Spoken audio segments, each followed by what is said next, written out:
Peñalosas. It says it has low battery, but it looks like it's in the thing, so I'm not quite sure what that would be about.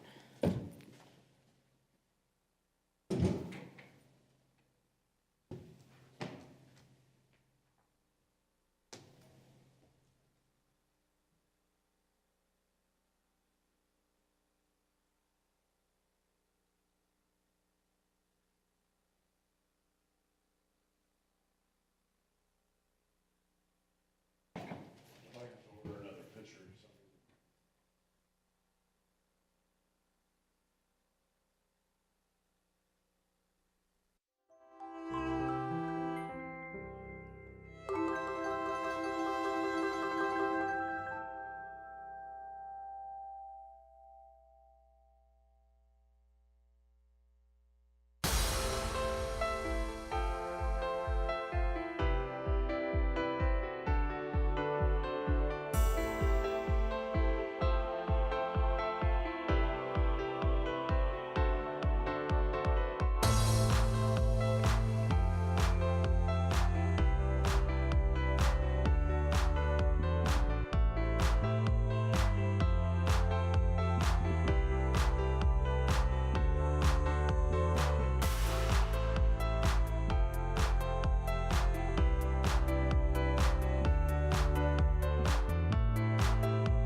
One moment, please. Thank you. You're ready to go, Mayor? I hereby call the Santa Ana Council meeting to order. This meeting is taking place with in-person attendance and by teleconference via Zoom. The public may access the meeting via the Santa Ana YouTube channel or the city's website. Please bear with us as the technology may disrupt the flow of the meeting. Madam Clerk, please conduct roll call. Councilmember Becerra? Here. Councilmember Hernandez? Present. Councilmember Lopez? Councilmember Peñalosa? Councilmember Fan? Here. Mayor Pro Tem Vasquez? Present. Mayor Mesqua? Present. It's 5 members, that is a quorum. Thank you. Are there any additions or deletions to the closed session agenda, Madam Clerk? Yes, Mayor and Council, there is one. Closed session item number 3 pertaining to the executive management team has been withdrawn. I'm sorry, can you repeat that? Yes, item number 3 related to the executive management team has been withdrawn. Thank you. Do any council members need to announce their abstentions on closed session items? Hearing none, Madam Clerk, do we have any speakers for closed session? There are no in-person speakers, no Zoom speakers, and no emails were received pertaining to closed session. Thank you. At this time, we will recess to closed session.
All right.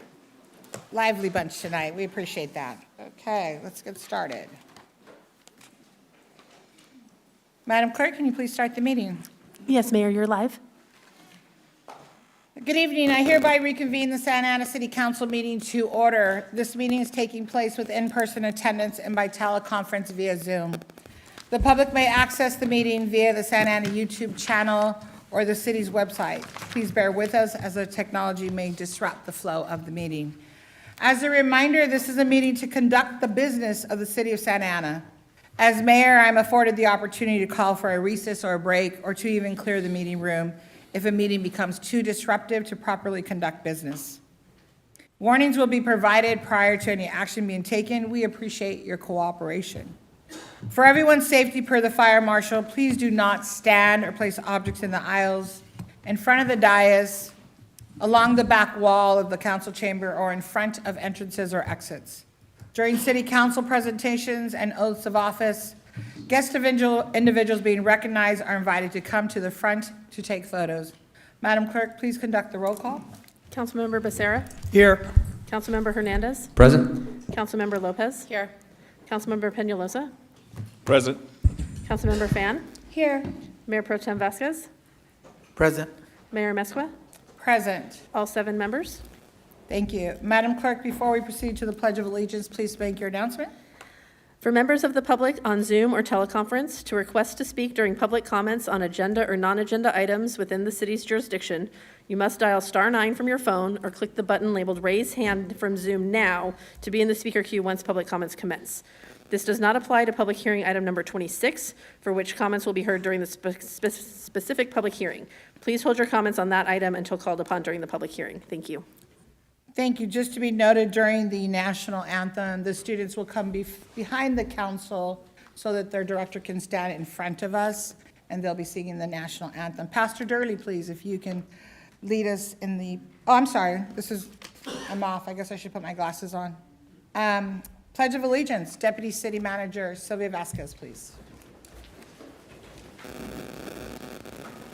Place your right hand over your heart. Ready? Begin. I pledge allegiance to the flag of the United States of America and to the republic for which it stands, one nation, under God, indivisible, with liberty and justice for all. Thank you, Deputy City Manager. At this time, we'll have the national anthem being performed by the Orange County School of the Arts, please.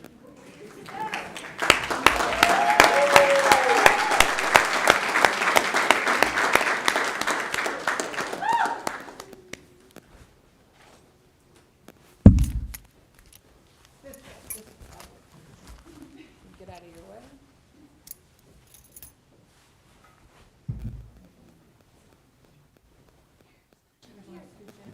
Shuffle in where you see gaps. We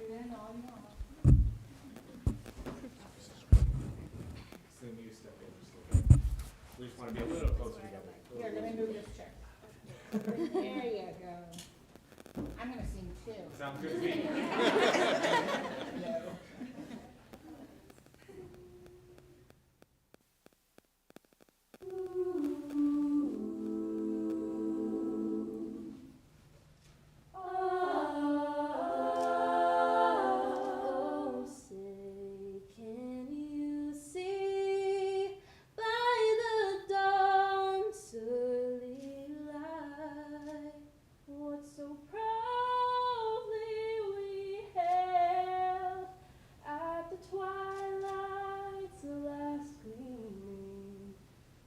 Broad stripes and bright stars through the perilous fight. Oh, the ramparts we watched were so gallantly streaming, and the rocket's red glare, the bombs bursting in air, gave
Well, when I want to cry, I'm going to invite them. Wow, it was beautiful. Let's give them another round of applause. It was beautiful.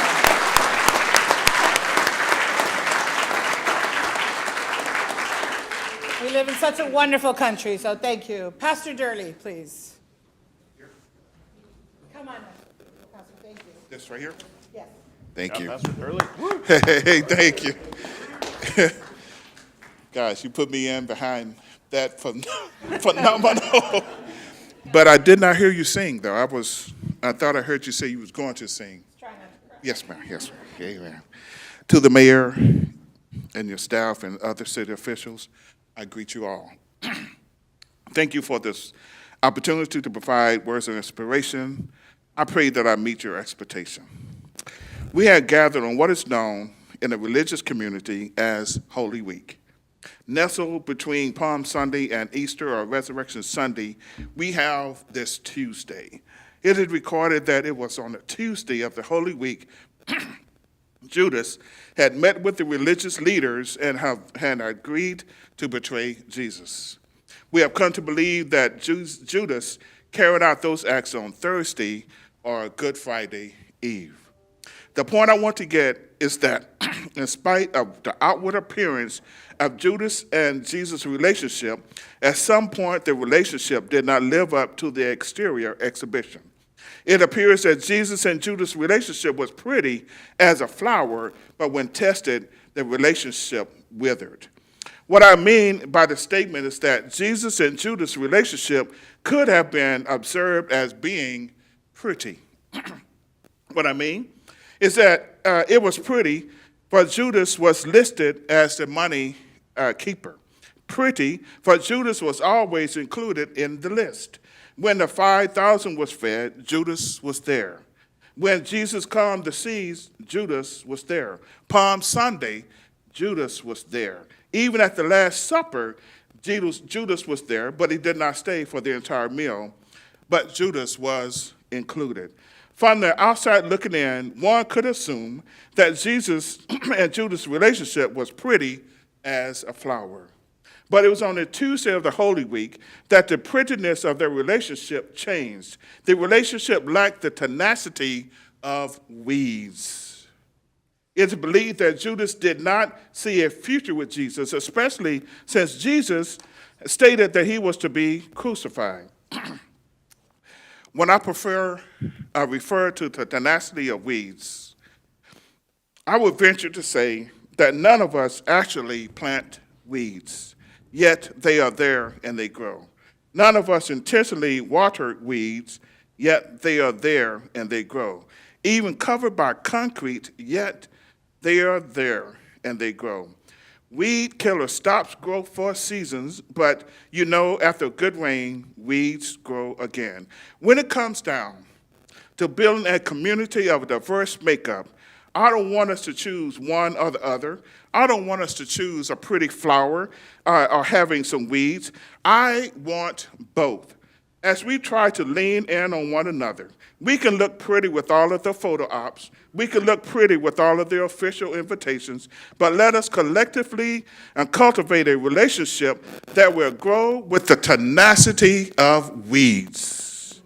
Even when the concrete layers that are filled with prejudice, bigotry, distrust, let our relationship grow with toughness, robust, spirited, resistant, flexible, and being quick to recover. We thank you. In Jesus' name, amen. Amen. Thank you, Pastor Durley.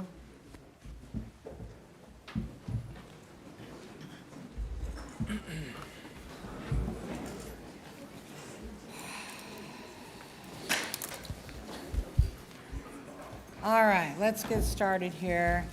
Madam Clerk, are there any additions or deletions to the City Council? Yes, there's agenda? one. Item number 6, the presentation by the Orange County Transportation Authority is being rescheduled to another date. Thank you. The first presentation is mine, but I can't seem to find my information. Do you have a copy down there? Thank you. All right. First presentation is mine, and it's for the recognizing the 2024 City of Santa Ana Historic Preservation Awards. Come on down, please.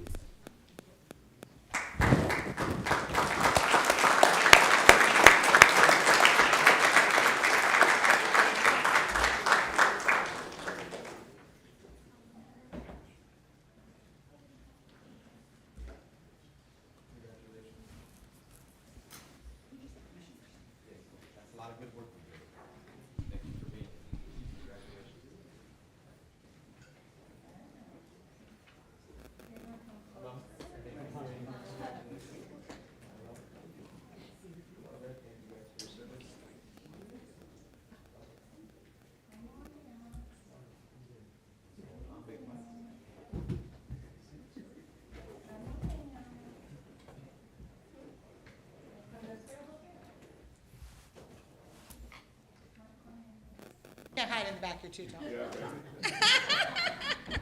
All right, so we're going to do the 2024 City of Santa Ana Historic Preservation Award recipients. So, good evening. It's truly an honor to stand before you today as we recognize the award winners from the 2024 City of Santa Ana Historic Preservation Awards. These awards recognize examples of exemplary restoration and historic infill design efforts throughout the City of Santa Ana. By honoring these projects, we recognize the city's historic value and encourage others to continue being excellent stewards of historic resources. In 2024, the Historic Resources Commission formed an ad hoc committee, which consisted of Commissioners Irma Harrigy, I know I always say that wrong, I'm sorry, and Janelle Hardy, as well as Robert Imodine, who served as the professional architect. The ad hoc committee vetted 8 applications and ultimately selected 5 recipients for the Preservation Awards. All 5 projects, along with 1 special recognition project, were approved by the Historic Resources Commission at the November 2024 meeting. The 4 categories include Award of Merit for ongoing efforts to preserve and protect vacant historic resources, Rehabilitation Award for alterations to historic resources, Historic Infill Design Award for new development within a historic district, and special recognition for projects that do not qualify but include a historic component. So drum roll, here we go with the winners. I got a drum roll, please. Here we go. Drum roll, drum roll, drum roll. Okay. Thank you. You know, I just say city staff should come all the time. I want you always at the meeting. Give us some drum roll back there. Okay, the winners are, number 1, an award of merit for the YMCA project at 203-205 West Civic Center, presented to Michael Hara of Caribou Industries. Built in 1923, the Mission/Spanish Colonial Revival style YMCA building, designed by architect Frederick Elay, has been involved in ongoing rehabilitation efforts. Number 2, a rehabilitation award for the Thomas House at 621 North Spurgeon Street, presented to homeowner Diana Vogel and her husband. Located, and if you haven't been to the Vogel House, you have to go. It's amazing. I've only been to the outside, but it's so beautiful. Located in the Lacey neighborhood and built in 1898, this Queen Anne-style residence and carriage house underwent rehabilitation improvements between 2016 and 2017, returning it back to its appropriate architectural design. She'll open her doors for tea, just so you know that, okay? A rehabilitation award for the property at 625 South Broadway, presented to Xavier Velasco on behalf of property owner at 920 North Grand Avenue. Built in 1917, this craftsman-style residence located in Henninger Park was restored in 2022 in efforts to repair weathering and damage to the property, which included removing in, no, I didn't write this, I want you to know Paul wrote this, okay, but removing incompatible, I think it's supposed to be together, Paul, incompatible alterations, reconstruction, and rehabilitation of building features. Number 4, a rehabilitation award for the Pomeroy House at 718 South Broadway. It was presented to Ali Merhoshian. I don't think I here, no. Built in 1912, this Henninger Park Craftsman Bungalow underwent rehabilitation in 2022, focusing on repairing and replacing important architectural details. Number 5, a historic infill design for 826 and 830 North Lacey Street, presented to Valma de la Rosa of Habitat for Humanity. Where's Valma? Oh, hi, Valma. From 2022 to 2023, Habitat for Humanity developed 2 single-family affordable housing properties on vacant land in the French Park National Register Historic District. The new residential designs reflect the folk Victorian style at 826 North Lacey and the Craftsman Bungalow style at 830 North Lacey. Habitat for Humanity constructed the project with donated labor and materials, and they're both beautiful homes. I've been to both of them. Number 6, a special recognition is given to the Rafferty Project in downtown Santa Ana, presented to John Hyde of the Toll Brothers, developer of the project. Where's my Toll Brothers? There you are. Councilman Penalosa should be down here reading this. Special recognition is given for the preservation and restoration of the Orange County Title Company building facade.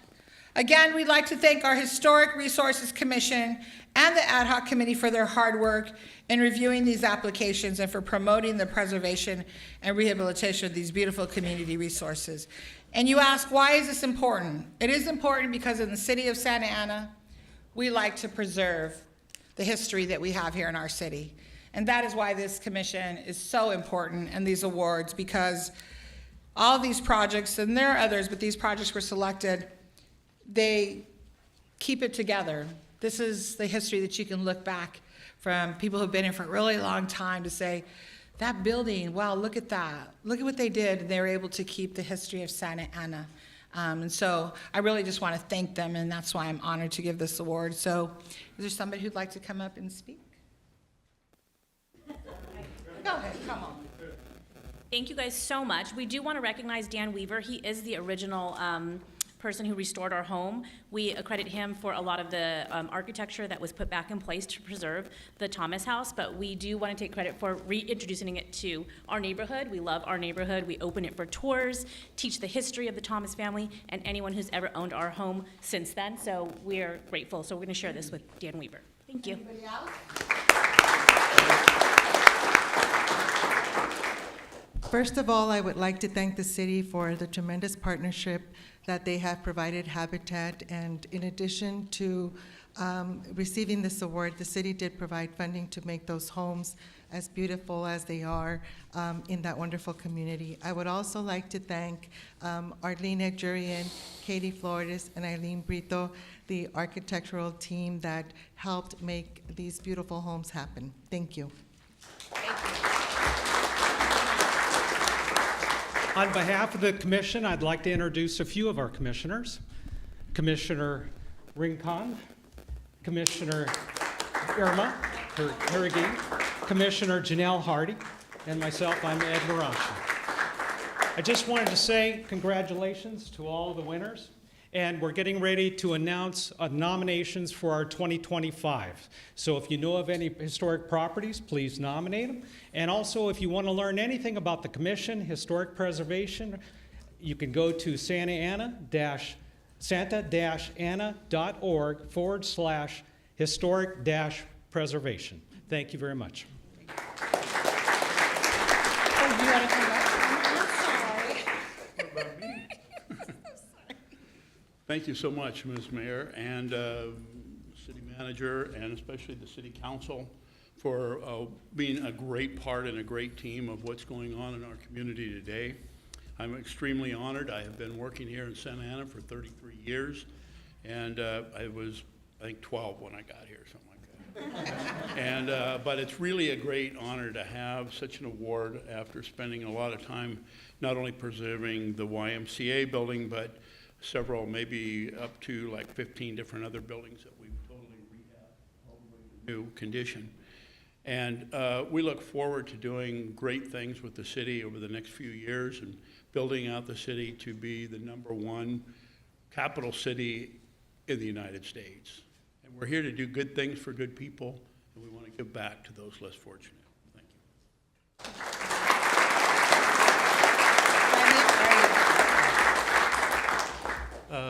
Just wanted to thank Mayor Mesqua, and special thanks and gratitude to Saul Delgado, who was the developer on our project. He recently passed, but this project wouldn't have been possible without him.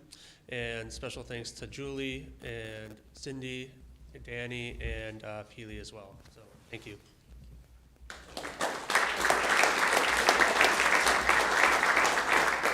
All right, we're going to take a photo, and then we'll invite the council down.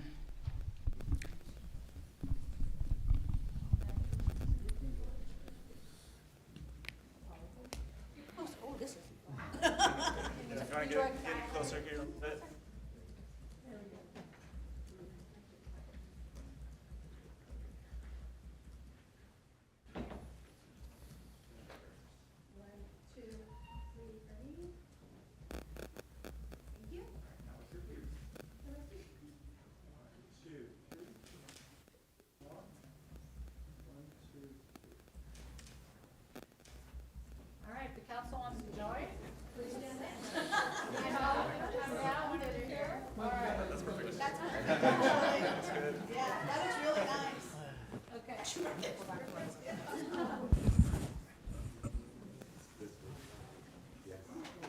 Coming closer to me.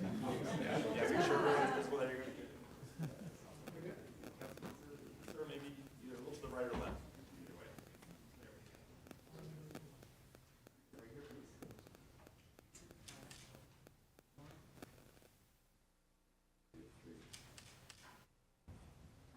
Thank you guys all very much. Congratulations.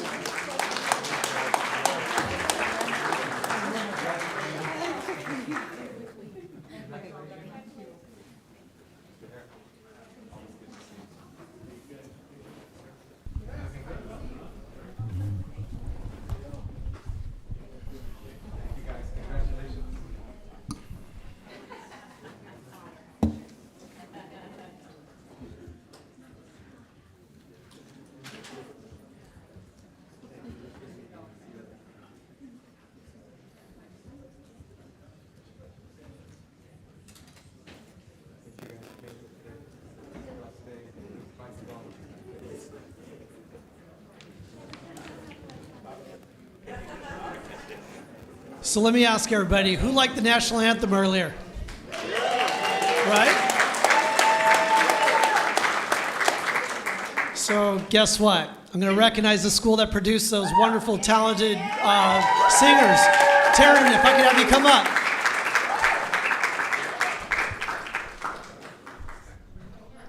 Come on up, don't be shy. Come on I up. don't think they know how to be shy. Oh, I know, they're. We don't do shy.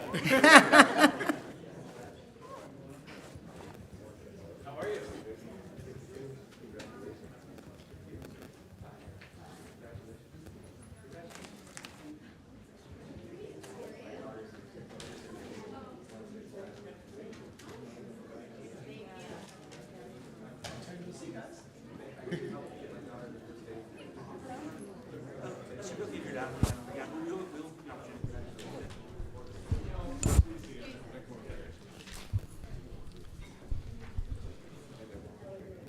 All good? We're all good? All right.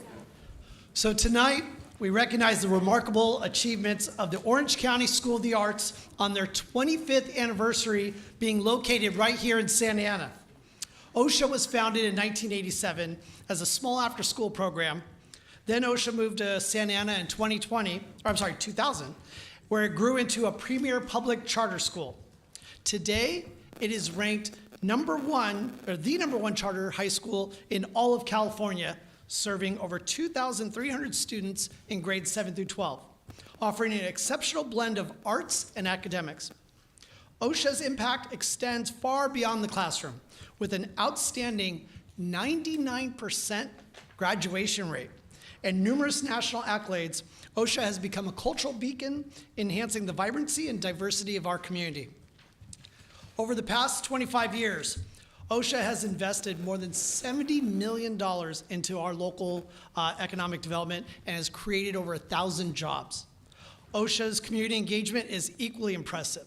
Through initiatives like the Gluck Community Service Arts Fellowship, OSHA students have touched the lives of over 500,000 community members. OSHA Arts, is that what? CS Arts Academy. There we go. Has provided arts education to more than 15,000 local children, including 5,000 Santa Ana students who have benefited from the Camp OSHA Scholarship Program. Additionally, OSHA's Community Arts Festival, now in its second year, which the mayor and I were just at recently, offers free arts experiences to families throughout Orange County and fostering creativity and inclusivity. Tonight, I want to present this certificate of recognition to Taryn on behalf of the city of Santa Ana in recognition of 25 years here in Santa Ana. Congratulations.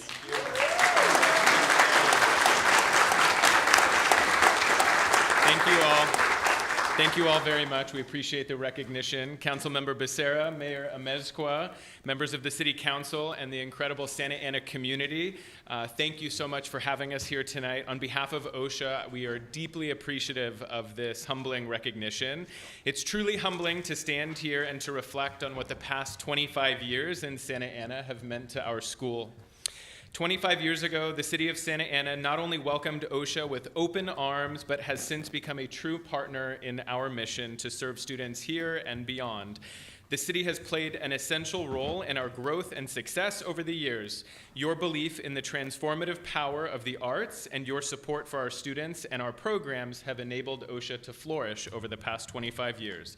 As a small token of our appreciation, I'd like to present a framed plaque to Councilmember Becerra on behalf of OSHA. And we also have one, I know you're jealous, we have one for, I anticipated that. We have one for Mayor Amezcua as well.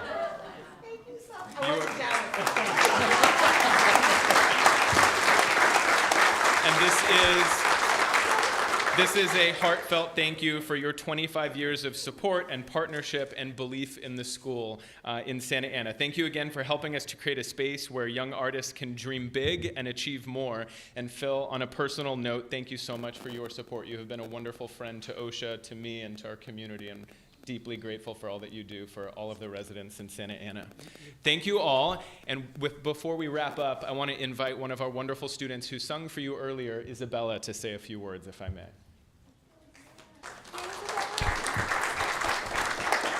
Hi everyone, my name is Isabella Both. I'm currently a senior in the Musical Theater Conservatory at OSHA, and I am a montage performance ambassador as well. I'd like to start by saying I'm incredibly honored to be here to thank you all on behalf of OSHA students past, present, and future. I'd like to thank Councilmember Becerra, as well as Mayor Amezcua, and the entire City Council for believing in OSHA. OSHA is a place where we are encouraged to take risks, to express ourselves, and pursue both our academic and artistic passions. And for me, OSHA is more than just a school. It's a place that I've learned to call a second home. For many of us, it offers life-changing opportunities. Your support gives students a chance to be a part of something truly unique, an experience that doesn't just prepare us for life after high school, but helps us discover who we are going into the future. I'm excited to share that I'll be attending USC in pursuit of the popular music vocal performance major. And I really, truly, genuinely believe that OSHA helps me to reach that goal. Thank you for standing behind a school that dares to be different and dares to dream. Because of your continued support, students like me get to believe in our futures and make all the difference. Thank you so much.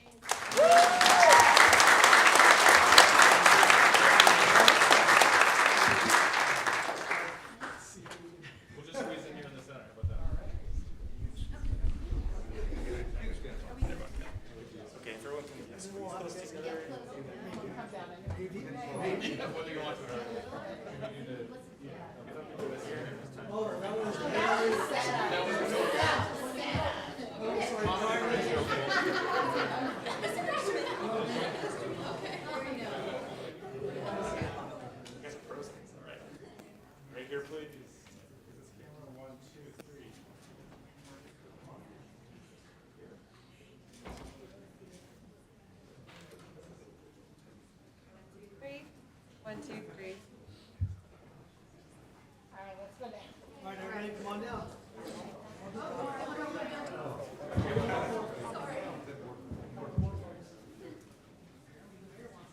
How are you? Nice to see you.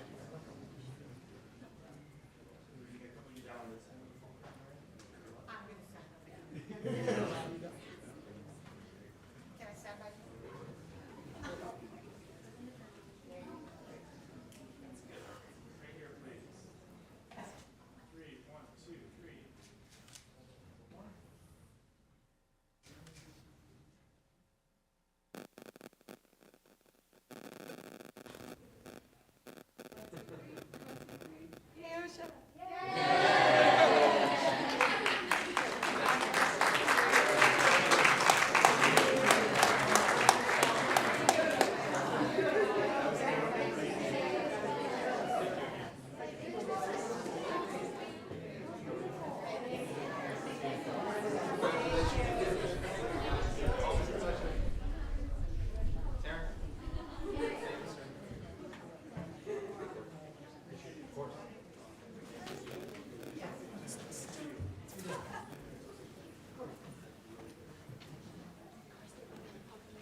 Next up is Councilmember Hernandez, please.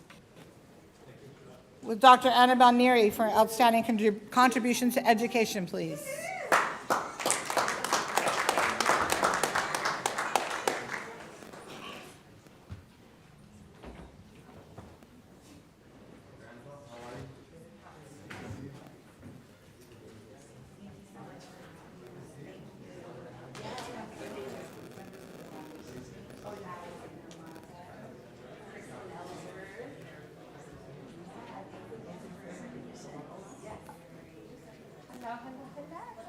Hey. All right. How's everybody doing today? If you could hear me, make some noise. Yeah!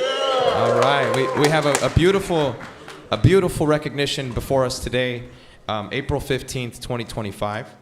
I have the honor of providing a certificate of recognition to Dr. Annabelle Neary, and we are today celebrating her outstanding contributions to education, specifically here in Santa Ana. It is my great honor to stand before you as a council member who lives in the neighborhood where Santa Ana College was founded. As a policymaker that serves Santa Ana on a day-to-day basis, I want to recognize the visionary leader that Dr. Annabelle is. She is a dedicated educator and a true champion for student success and community advancement. To be able to have a champion like Dr. Annabelle Neary who understands that student success and community advancement are one and the same. That is why our community of Artesia Pilar is starting to see significant investment. It's why we're starting to see more families use this campus as a place for community. Since her appointment as president of Santa Ana College in January 2022, I've had the honor of working with her all throughout that tenure. Neary has brought bold leadership, unwavering commitment, and transformative results to the region's most vital institutions. And she has also done a fantastic job working with the Rancho Santiago Community College District's chancellor. She's taken on significant responsibility, overseeing curriculum, development, student support services, budget management, strengthening partnerships across our sectors. Specifically, the relationship between Santa Ana and Santa Ana College and our Board of Trustees could not be any stronger, nor could it be better, and I want to attribute that success to Dr. Annabelle Neary and our board members at the Board of Trustees. Under her leadership, Santa Ana College has achieved remarkable milestones. The college has seen multiple terms of double-digit growth in enrollment, making it the fastest growing college in the state. We've also, yes, please give them a big round of applause for that. In 2023 and 2024 academic year, she successfully led SAC back to large college status, unlocking an additional $1 million in annual funding. In spring of 2024, she championed the development of the comprehensive educational plan, a bold and strategic roadmap that defines the college's goals and its vision throughout 2028. Thanks to her advocacy, SAC now proudly offers 3 bachelor degrees in occupational studies, paralegal studies, and automotive technology. This is something that is incredibly important to the Santa Ana community, and part of why it is important is because this is a working class community where many people who've lived in our city have not had access to higher education. And when you have a college campus that is working to invite the community onto its campus to learn about the resources, while they're also partnering with nonprofit organizations to teach you about what's happening in your community, it's only natural that we're going to see a rise in academic success and also a rise in student enrollment. Most of any community colleges in the California system, we are a college campus that is offering students 3 bachelor degrees. You don't see that in colleges across California, and it's very unique that we have that in Santa Ana. These degrees not only help students achieve a living wage, but they also fuel our local workforce and our economy. Please give a big round of applause for Dr. Annabelle Neary.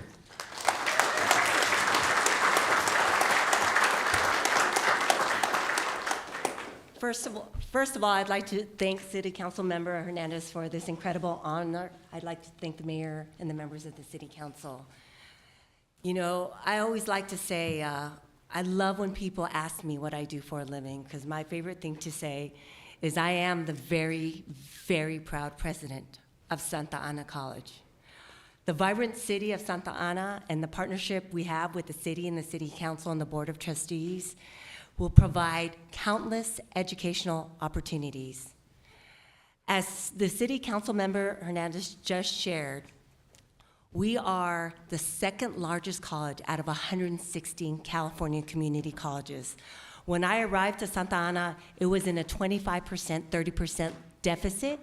They had multiple early retirements and were facing fiscal issues. We are now the second largest college in the state.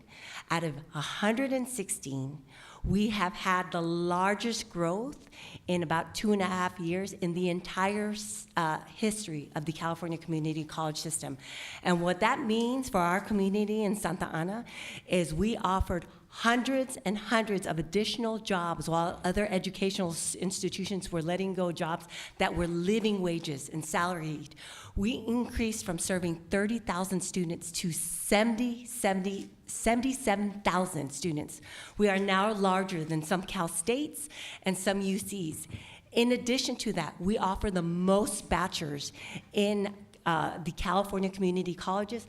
A bachelor's degree at Santa Ana College is about $10,000 for all 4 years, and your first 2 years are typically free if you graduated in Santa Ana. In addition to that, we're also the #1 educator in the state of California for online education, and have contributed hundreds of millions to the economy, especially the city of Santa Ana. And just to share why this is such an honor and why I'm so proud of what we do, we've increased our partnerships. We used to only partner with about 5 organizations. We now partner with over 50 nonprofits, public agencies, corporations, large and small business. And part of our partnerships is, again, I want to thank you for joining us at a very special event at Santa Ana College, where we, my team, writes grants and partners, and I'm going to introduce them in a minute.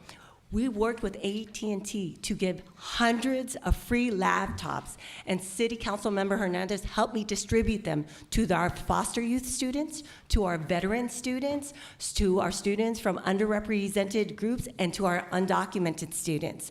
And that is what Santa Ana College is here for. It's here to be your college, your community college.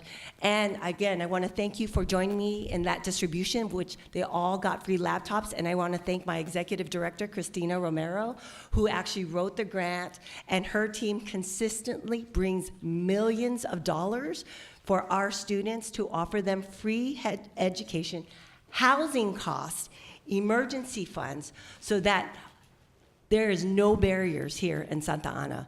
The higher education will always be here, and I'd like to introduce Christina to say a few words.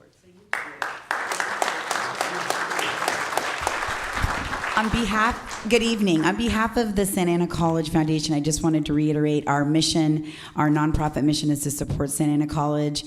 Santa Ana College is 110 years old. Our foundation was a $2 million foundation, $2.9 million. Now we're a $15 million foundation. We serve all the students at Santa Ana College. This particular recognition, Councilmember Hernandez, really relates to our partnership with AT&T. And in short, I want to thank AT&T for the laptops, for the ability to create digital connection for our students and the tools that our students need. And I want to thank my fearless team, Kristen Ellsworth and Alexandra Mata, who are always pushing our foundation to do fearless things so that students have the tools and the resources they need to succeed. Thank you, Kristen and Alex.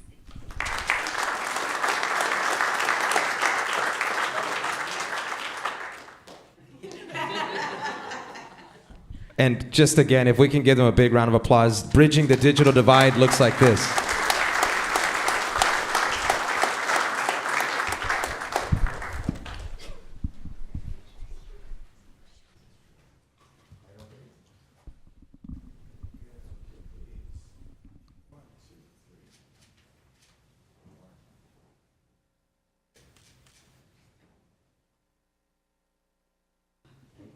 If my colleagues would like to join, or to stand there, or however you guys are comfortable, we'd love it if we can have you in the picture.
Should she sit there?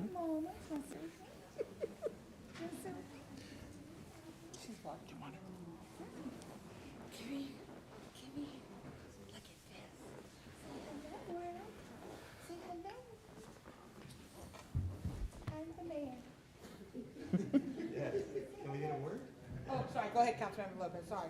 I got excited over the baby. Councilmember Lopez. Lover Sonicos, come on up.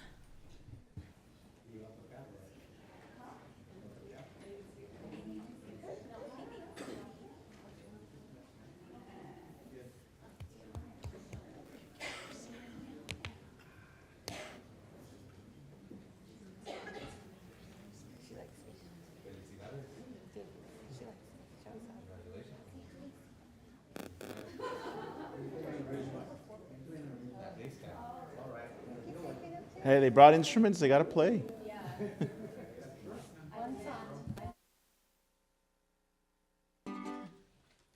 Hi everyone, my name is Moises. I want to introduce Lover Sonicos Cumbia Band. That's Alan Santillano, drummer, Julio Chavez, bass player, Cristian Carreola, Guido, and we're gonna perform a song for you that is very Santa Ana.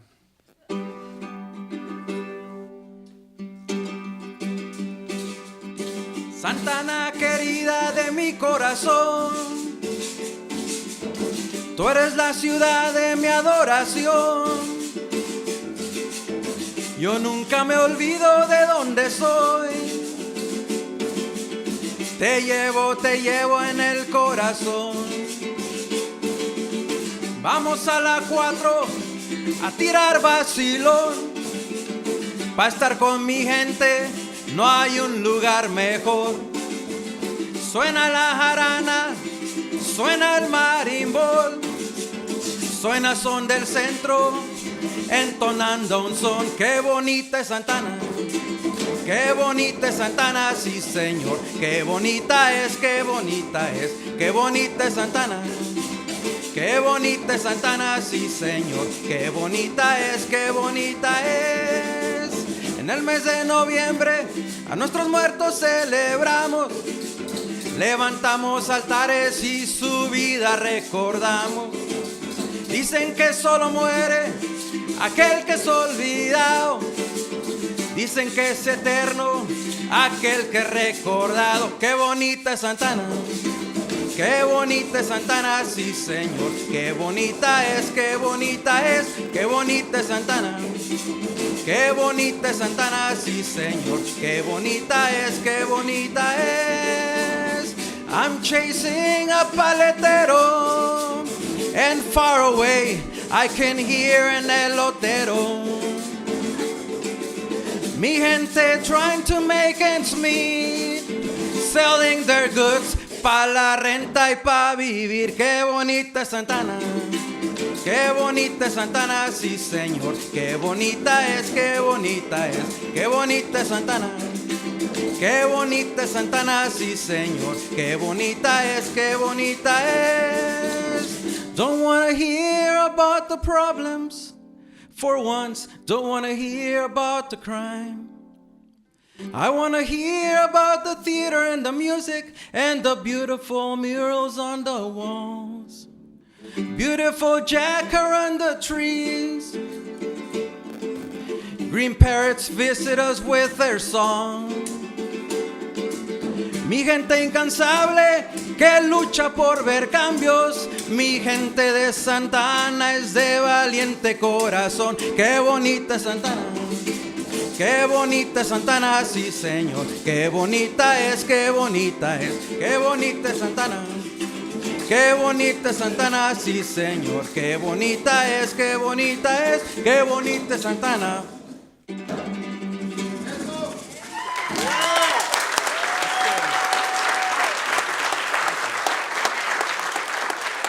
This is why we're recognizing them.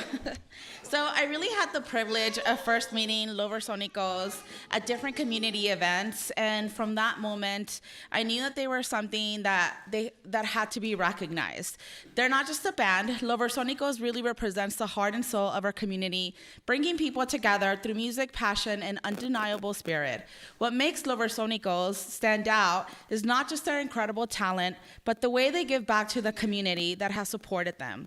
They are constantly present, whether it's performing at local events, volunteering their time, or simply showing up to uplift those around them.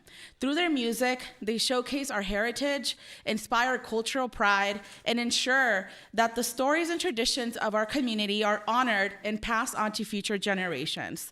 Music is such a powerful tool for unity and healing, and Los Sonicos has truly harnessed that power, creating moments of joy, celebration, and togetherness whenever they perform. It's not just about their performances, it's about who they are as individuals. Los Sonicos is a group of people who lead by example, showing kindness, humility, and generosity in everything that they do. They are well respected in our community, not only for their musical talent, but for their character, how they interact with others, their commitment to giving back, and the positive influence that they have on everyone that they meet. As a city that prides itself on being a vibrant hub for arts and culture, Los Sonicos is the perfect representation of the power of music and arts bringing people together. Their ability to blend tradition with contemporary influences through their sound adds to the rich cultural landscape of our city, creating a space where everyone, regardless of background, can come together and celebrate. They are a shining example of how the arts not only entertains, but builds community, inspires change, and preserves the stories that make our culture unique. Today, we recognize Los Sonicos not just for their outstanding music, but for their immense value that they add to our community through their generosity, cultural contributions, and their ability to spread joy and unity. It's an honor to celebrate them, their achievements, to listen to their music, and the incredible positive impact that they continue to have on our city. So this is Los Sonicos.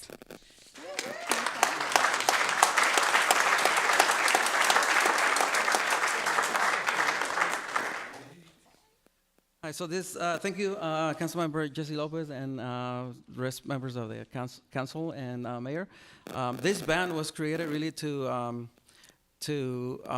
share songs inspired by our community and to play in community gatherings when there was someone in need that needed some kind of benefit. We put together events to help out. And it's been our connection to our community that has opened doors for us to be part of many amazing art projects within the city and Orange County. And it's a privilege to receive this recognition. And thank you. Please follow us on Instagram. We will be releasing some music soon. So stay tuned. Thank you.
Councilmember Fan.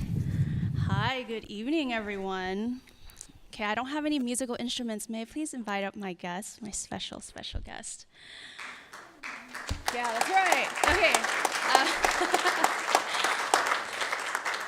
So, well, first, good evening. Thank you so much for being here. My proclamation this month is a little bit, I guess we'd say bittersweet. Please come on. And my guest tonight is my very dear friend, Kim Bernice Wynn, I guess Benalosa, related to one of them on the dais, but that's not important right now. So today I am issuing a proclamation of the City Council of the City of Santa Ana is issuing a proclamation to recognize April as Sexual Assault Awareness Month, also known as SAM. It's a time when communities across the nation come together to shed light on an issue that affects, frankly, everyone in this room. It's a time for us to stand in solidarity with survivors on their journey toward healing, justice, and hope. At its core, SAM is about raising public awareness, educating individuals and communities, and working together to prevent sexual violence in all its forms. This includes sexual harassment, assault, and abuse. These harms can happen anywhere, whether it's at home, in the workplace, in schools, and increasingly online. This year's theme is Together We Act, United We Change. And it continues to call with a powerful reminder that real change happens when we come together, when we listen, when we support survivors, and when we create cultures rooted in dignity and mutual respect. Guys, I cried everything, so let's get through this. Here in the city of Santa Ana, we are proud to join this national movement. We encourage all of you and every member of our community to take meaningful action, whether this means how to be an active bystander, supporting a friend or a loved one, or helping shift the culture in your home, your school, your workplace, or online. It's not in my notes, but what a lot of people don't know is that 1 in 3 women in her lifetime will be a victim of sexual violence. 1 in 10 men will be victims of sexual violence. And so it's someone that you know, it's someone who's your friend, a family member, or just someone you work with. And so it's really important that every step we take, no matter how small, we work to contribute to a larger lasting change. So we can work together to build a future where everyone feels safe, valued, and respected.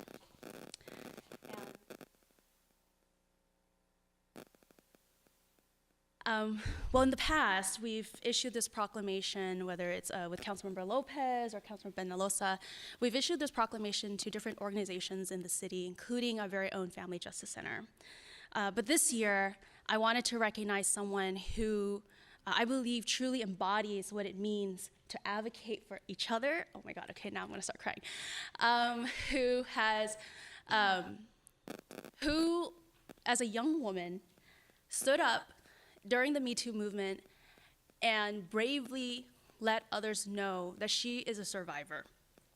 And instead of hiding, she stood up and got pretty much every city in this county to recognize SAM, to stand up and say that we are going to do better and that we are going to support survivors, to participate in Denim Day, which is April 30th this year. And I hope you can share a little bit about what Denim Day is. And to share her story of her story, and to help others share theirs. So with that, I'd love to issue this proclamation on behalf of the City of Santa Ana to Kim Bernice Wynn Benalosa.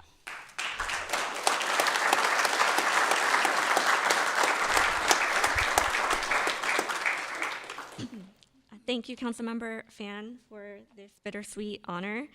Thank you to the City of Santa Ana and to the council members for proclaiming April as SAM. Santa Ana was the second city to do so after Garden Grove. And it's been a somewhat friendly competition to see who can outdo who for Denim Day. So now as a new Santa Ana resident, I will be participating with the City of Santa Ana. Many of you know I am Councilmember David Peñalosa's wife and a new resident. Better half. And a new resident to Santa Ana. I am a former Garden Grove City Council member, and I'm a survivor of rape. From the age of 18 to 28, I was lost and lacked the resources, tools, and was not equipped to deal with my trauma. And like many people my age, my education on sexual abuse came from Law and Order SVU, which paints a very black and white picture of what that looks like. There's not enough room for gray areas. And so finally, after the Me Too movement, I was fortunate to be contacted or put into connection with Waymakers and got some resources and more tools in my belt. And with that, I decided to use my platform as a councilwoman to draw more attention to SAM and do what I could. And as mentioned, I was able to get over 20 of the 34 cities in Orange County to proclaim April as SAM, which is no small feat in my opinion, given that sometimes politics can get the better of us, but this is a nonpartisan issue, and so the fact that all those cities were able to do that was very amazing. And many cities participate in Denim Day as well, and now we see the state and even at the federal level, more and more electeds are posting pictures and participating. And it may seem like an insignificant thing to do, but I can tell you from personal experience that it means the world to survivors. Denim Day was born from an incident in Italy where a woman was raped, and the Supreme Court overturned a conviction of her rapist because she was wearing tight jeans, and they deemed that because she was wearing tight jeans, she had to have helped her rapist take them off, therefore giving consent. And so after that incident, female legislators wore jeans in support to make a statement, and now we do it worldwide. And so I hope that you will all participate on April 30th by wearing denim. The only other thing I would like to share is that be an active bystander. If you see something, say something. You know, we all come across sometimes awkward and uncomfortable situations in our life. Say something, check in on the person, make sure they're okay. If you don't feel comfortable doing so, maybe call for help. I can guarantee you would rather be safe than sorry. And so intervening and helping those that you may think may need it is going to be a huge difference. And that's what you can do to support survivors in your everyday life. They're all around you, whether they choose to share their story or not. For whatever reason, just know that we're here and we work beside you. We are in your families. We're your cousins, your relatives, your siblings, your parents. And so in order to eradicate this problem, we all have to do our small portion, and I want to extend my deepest gratitude to the City of Santa Ana for doing its small part to help with this particular issue that's so deeply personal to me. So again, thank you all so very much, and especially to Councilmember. Don't make me cry.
As you all can tell, since Alvado's been the city manager, our meetings have been a little different. A lot of love, a lot of babies, a lot of music.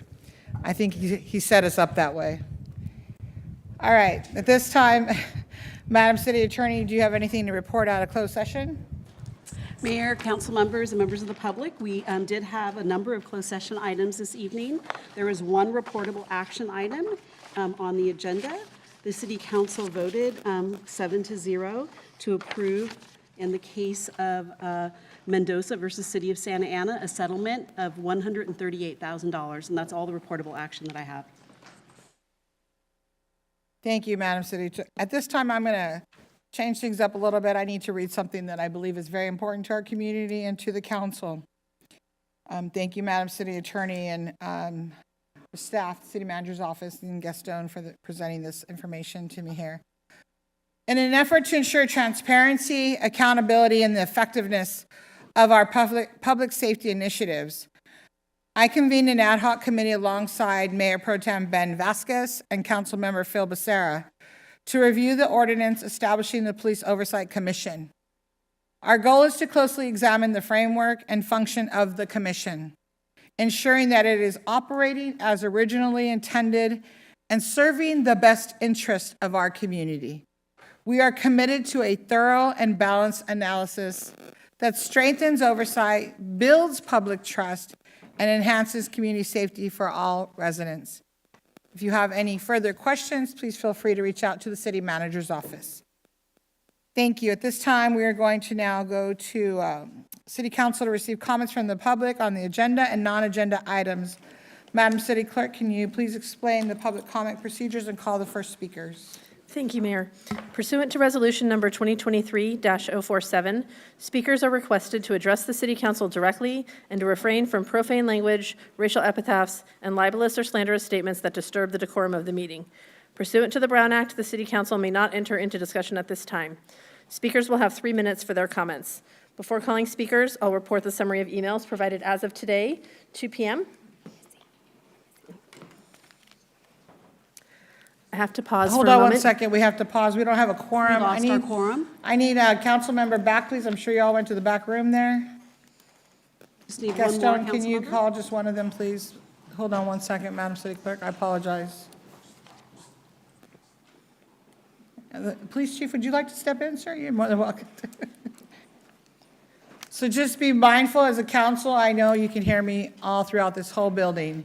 We need to make sure that we maintain 4 up here at all times. And thank you, Madam City Attorney and staff, for bringing it to my attention. Continue, Madam Clerk. Thank you, Mayor. As of 2 p.m. today, the city received a total of 10 e-comments, 3 on non-agenda topics, 1 on item number 6, 5 on item number 23, and 1 on item number 24. Those were distributed to the City Council and made publicly available online. We'll now hear from members of the public that are physically present in the council chamber, followed by those on the conference call or Zoom to provide comments on agenda or non-agenda items. Please state your name and the ward or neighborhood that you reside in for the record. I'll call 3 speakers at a time. If you could please line up in the center aisle behind the podium. Dan Escamilla, Sue Palick, Tony Carrillo.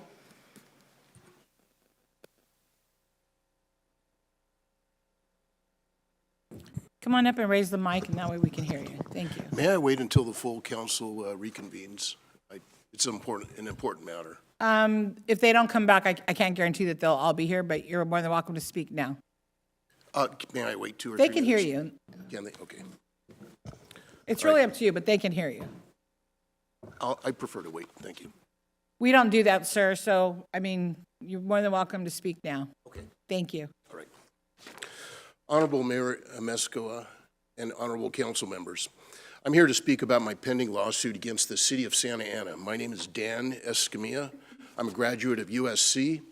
I'm also a graduate of Chapman's School of Law and the Orange County Sheriff's Academy. Until this incident with the dishonest Santa Ana police officer, I ran a successful fugitive recovery business with an office just down the street at Santa Ana and Flower. In January 2018, at the height of the homeless crisis here in Santa Ana, I intervened to protect a woman who was screaming for help as she was laying on the sidewalk being beaten and kicked by her spouse. It was a gang member with 2 felony strikes. When he came back to attack me with a metal object, I drew my legally permitted firearm in self-defense. The police arrived shortly thereafter, and they placed him in handcuffs. Instead of commending my intervention, a trainee police officer, who later resigned from the department, filed a misleading report suggesting that I committed an assault with a deadly weapon. He did this because he was a friend of the assailant and did not want him to be charged with a 3rd felony strike. Because his wife denied being beaten, he was simply cited for his heroin possession, and released. Later, when I submitted my dash cam video, the DA brought the assault charges against him. Chief Craig Hunter, former Deputy Chief of the Anaheim Police and former Chief of Investigations of the Orange County DA's office, has provided expert witness testimony on this event. Referring to the Santa Ana police officer's improper opinions about my actions, he testified that he had never read a paragraph like that in 38 years of law enforcement. Chief Hunter went on to say that I may have saved the woman's life and referred to my actions as heroic. I took meaningful action to end a violent assault on a helpless Santa Ana resident, and because of the Santa Ana police officer writing a false report, I lost my CCW permit. Losing my CCW permit precluded me from safely performing my on-call fugitive recovery job. This caused me to have a significant drop in revenue, and in 2018, it forced me to close my Santa Ana office after 17 years of being at that office. Taking meaningful action to help an assault victim destroyed my ability to do my job because of the Santa Ana police officer's false report. Since filing this case against Santa Ana in 2019, the city attorney has consistently attempted to dismiss it through various legal maneuvers. The only significant procedural development has been getting the case remanded from federal court down to state court. I respectfully urge this council to recognize the overwhelming evidence in this case and authorize the city attorney's office to settle this case. With the expert testimony confirming the police officer's misconduct and the substantial damages I've suffered, future litigation will only increase the city's eventual financial Dan, your time is liability. up. Please give my case the attention it deserves. Thank you.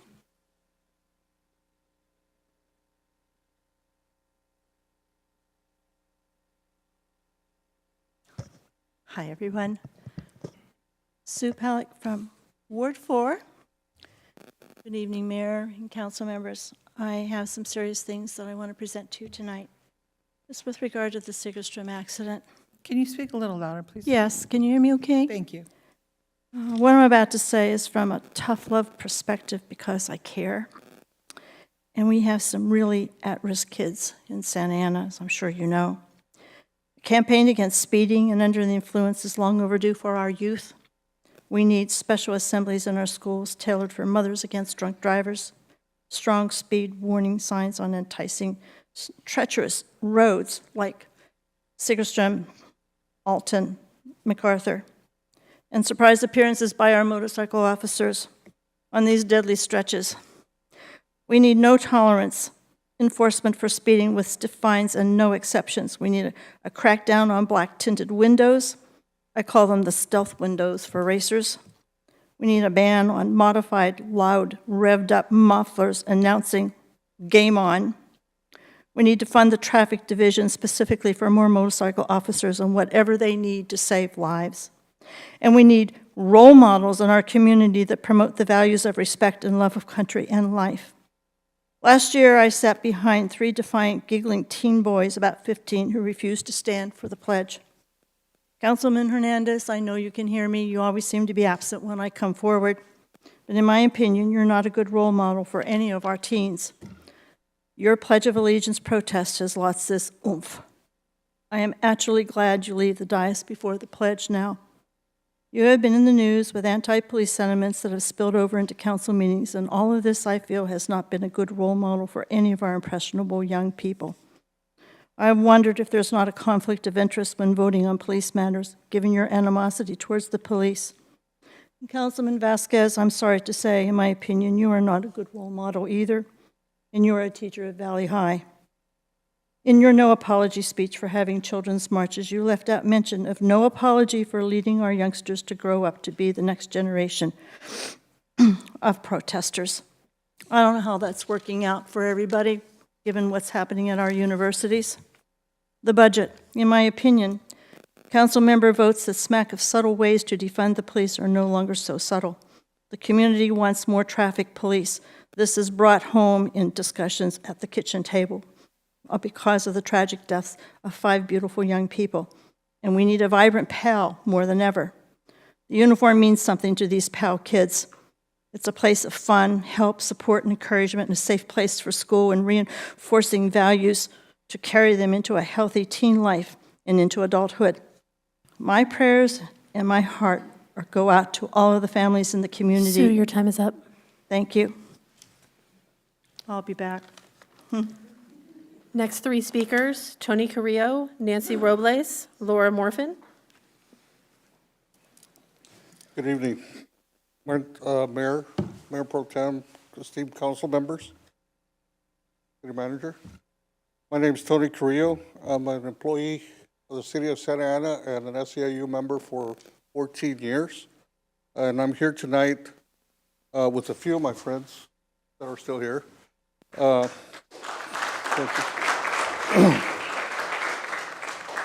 To speak to you on a couple of items, but before we do that, I would like to respectfully request that we would have a moment of silence for a dear friend of ours and member and city employee who recently passed away, Sid Pineda. We sure can, thank you. Thank you.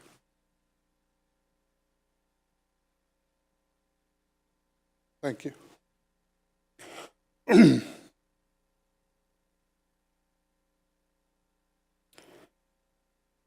Thank you again.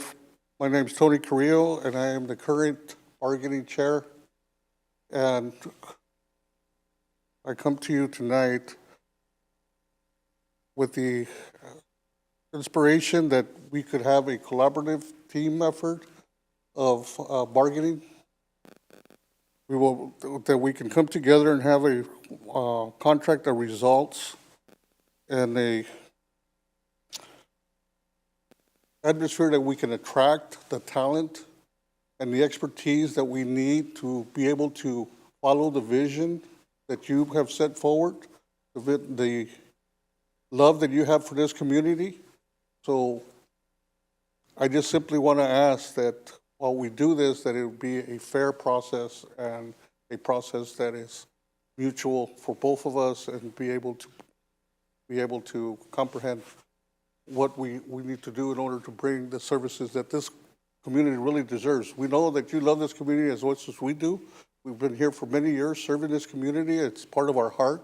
And as we see how we have people from different aspects of life, you have the young ladies from the choir and the music school, and then you have the young men that are playing from street music. I mean, that's fantastic. This is Santa Ana, and they deserve the best that we can give them. So with that said, I just want to say that I'm here to introduce our new president-elect of SEIU Chapter 721, Chapter Santa Ana, Nancy Robles. Thank you.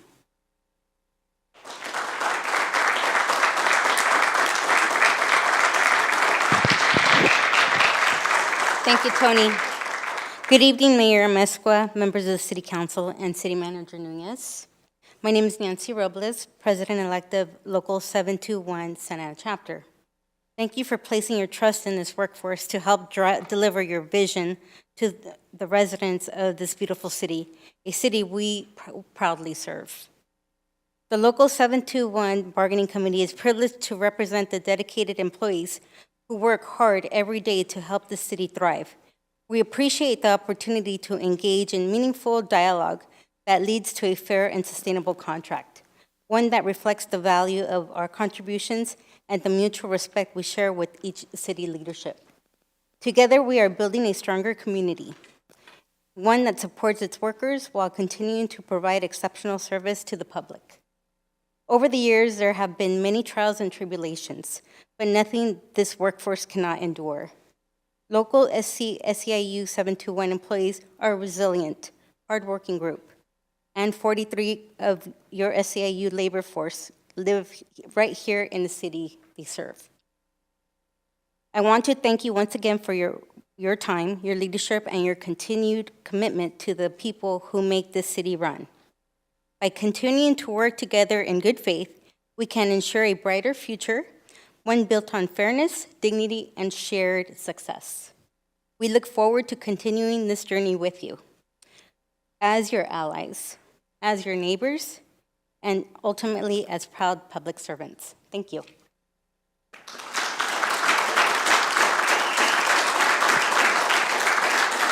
Next speakers, Laura Morfin, followed by Mike Tardif. Good evening, Mayor Amezcua and City Council members. My name is Laura Morfin, and today I'm here to personally thank you on the completion of the improvement project along the FO2 Garden Channel. This has taken 12 years to complete, and so thank you to also, especially thank you to my council members, Mr. Phil Becerra, to our city manager, Alvaro Nunez, and Director Nabil Saba, and also our city engineer, Rudy Rosas. Thank you, thank you, thank you, because this has been, it seemed like it was never going to happen and finally did. So I appreciate it, our community appreciates it. On behalf of San Diego Springs Homeowners Association and the entire community, thank you so much. And on a side note, I just want to say, Mayor Mescua, that thank you personally for all of your hard work, everything that you do to improve our quality of life here in the city. Your hard work does not go unnoticed. And so thank you very much. Thank you.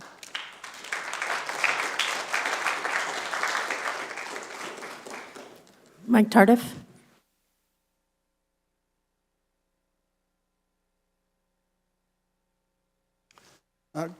Good evening, Mayor, City Council, and staff. My name is Mike Tardif, longtime Santa Ana business and property owner and resident.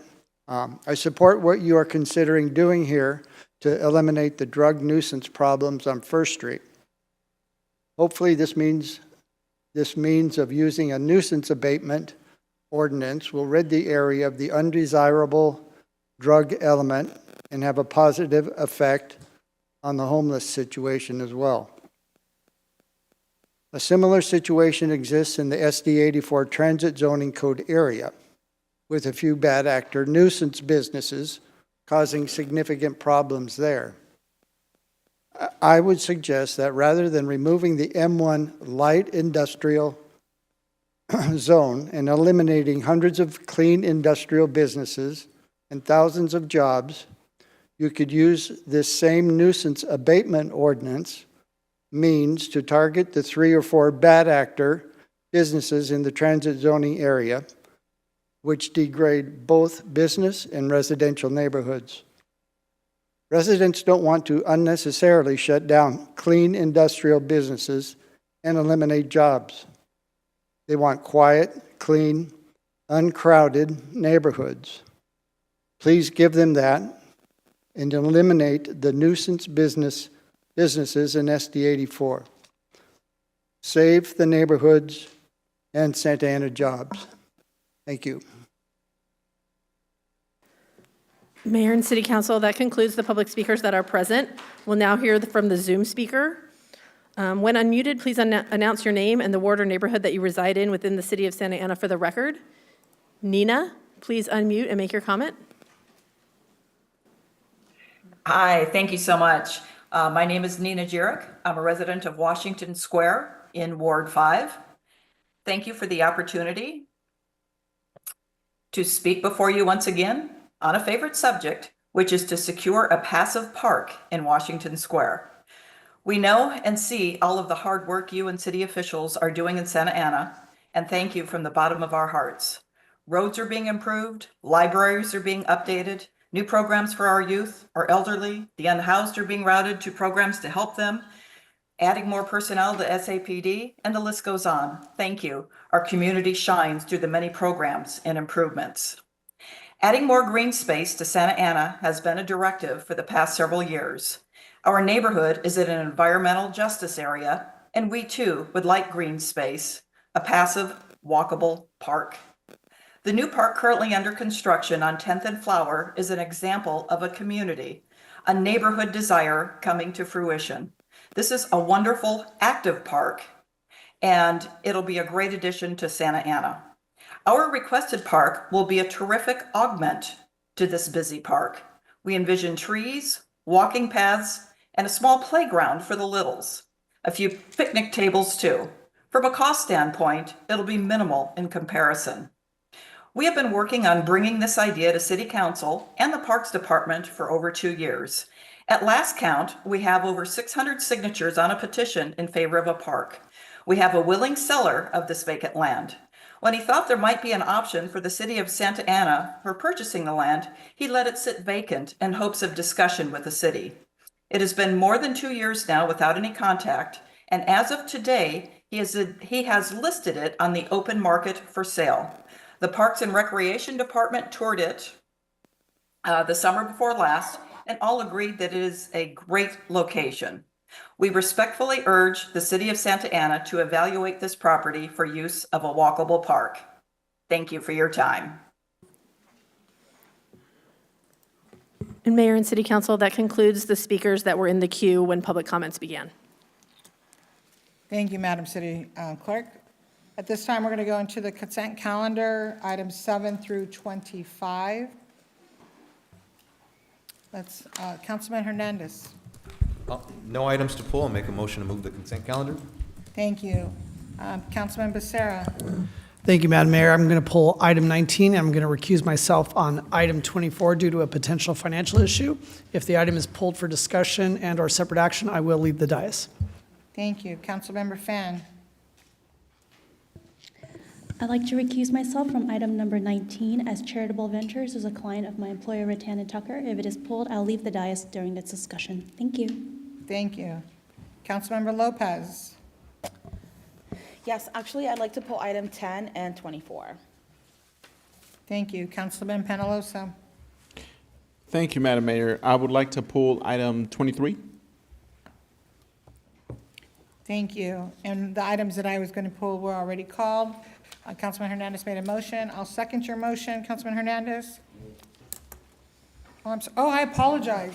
I have nothing to pull, you're good. I'm sorry. Mayor Pro Tem Vasquez. Thank you very much, I'm good.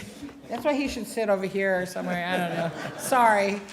Just throw a piece of paper at me, not something. Just throw a piece of paper. All right. So you have nothing to pull? Nothing. Okay. So, Madam Clerk? There's a motion by Councilmember Hernandez, seconded by Mayor Amezcua, to approve the consent calendar with the exceptions of items 10, 19, 23, and 24, which have been pulled for separate discussion and consideration.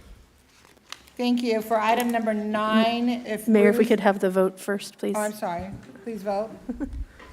Trying to move things along here. Sorry. Vote is 7 ayes, no nays. Motion carries. Perfect. Ruth Casio Muniz, if you are here, please come forward so you can be sworn in. Congratulations. She'll be joining the Measure X Citizen Oversight Committee.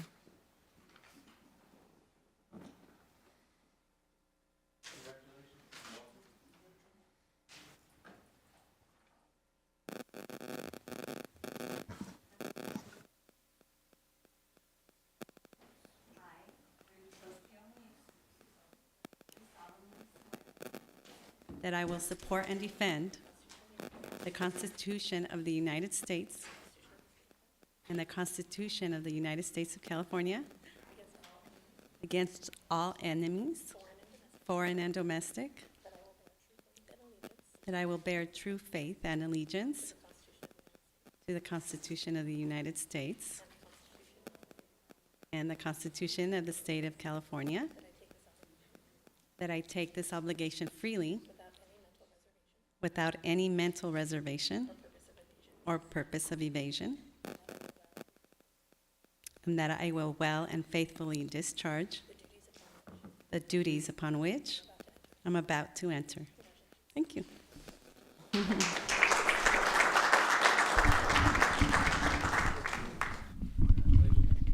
Thank you for your service and congratulations. Okay, Madam Clerk, it's all yours. Mayor and City Council, the first item pulled is item number 10. Councilmember Lopez? Yes, that's the item I pulled. And I was recently asked why the city is doing this. And I'm supporting this item tonight because part of the responsibility of being in this position is being responsive to the needs of our constituents. And so, you know, East First Street for a very long time has had these issues. And I believe when I was first elected in 2021, we brought the different departments together, code, planning, police department, and the city manager's office, because we understood our departments must be in communication. They must be working collaboratively to address the issues that we're seeing on this corridor. And so it's been a really long time. It's been a place that a lot of people often point to. We've had very open and honest discussions with the department about the activities that happen on East First Street. And I would also say just like the different regional issues that our city is often burdened with.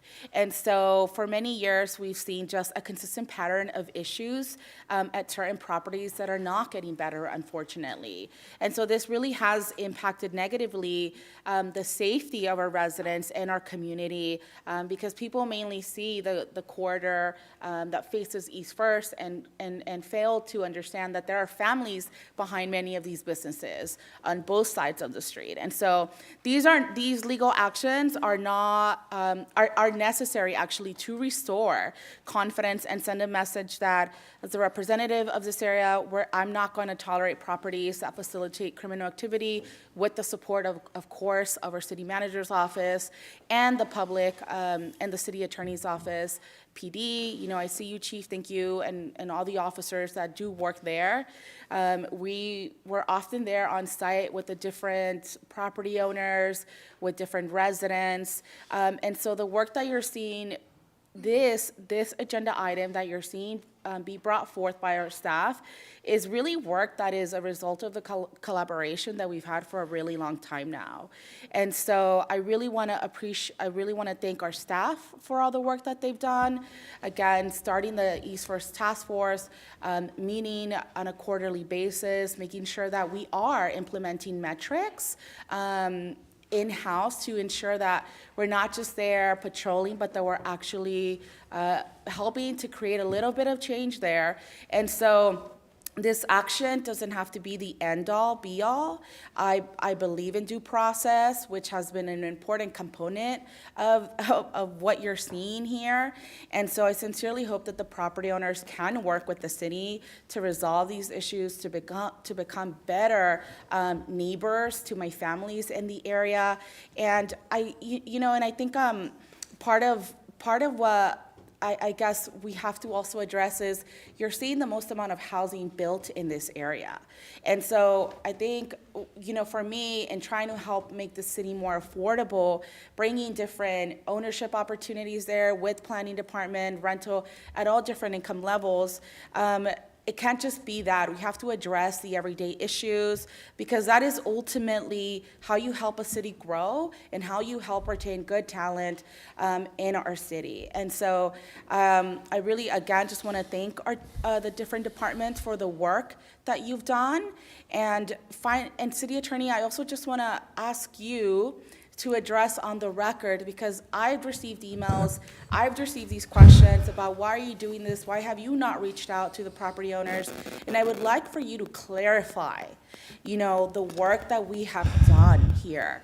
Again, I speak about due process because I believe that it is important, and so I want you to address that claim that has been brought against the council and the city and the work of our staff, because I do believe that it is disingenuous and I don't appreciate it whatsoever.